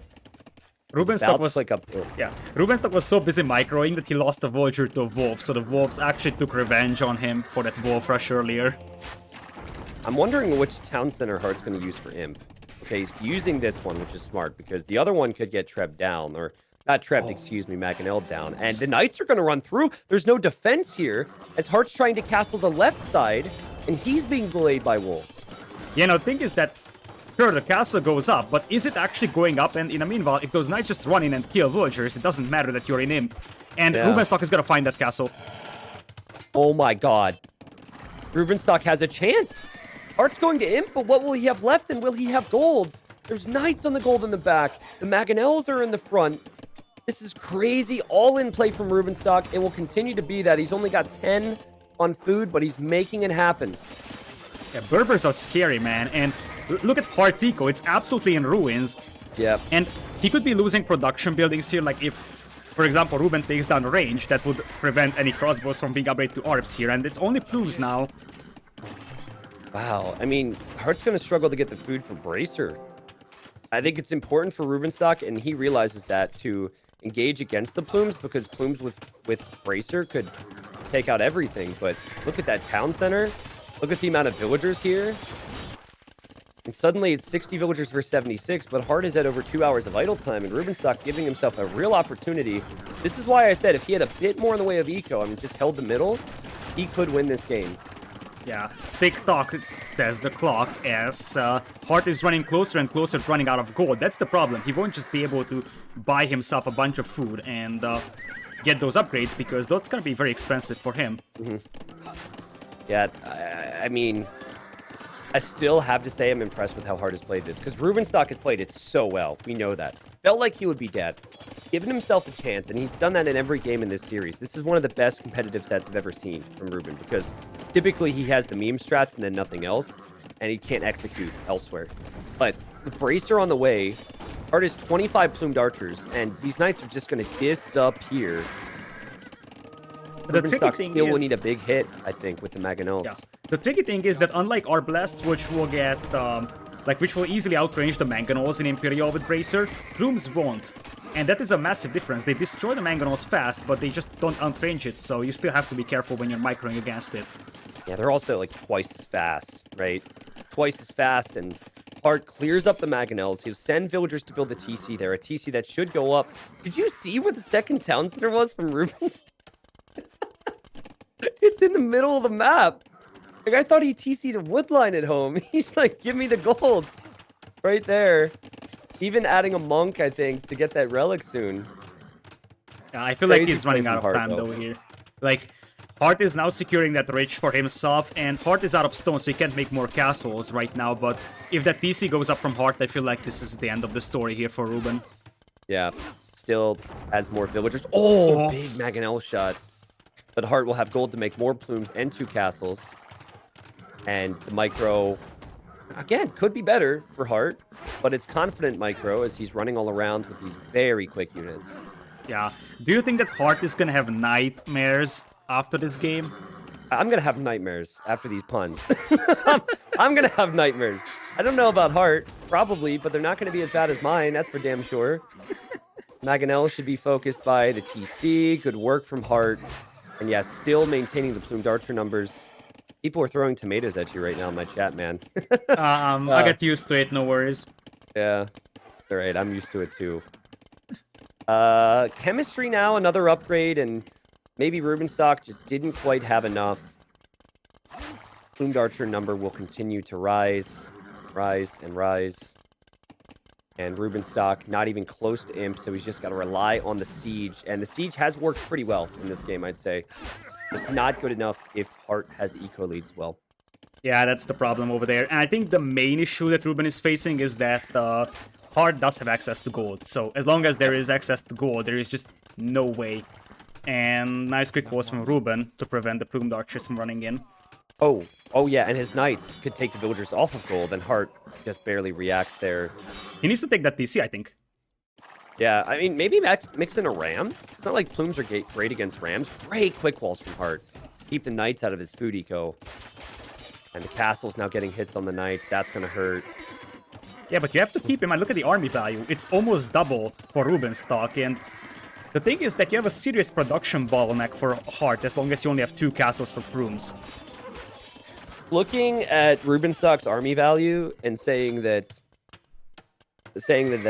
great is like I don't know, having a very old and expensive vehicle that doesn't drive because it has no engine.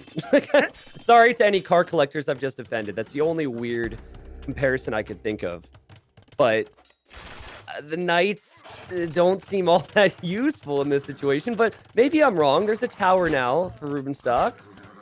And he's going to try and go guard tower. It's not the worst idea against that gold.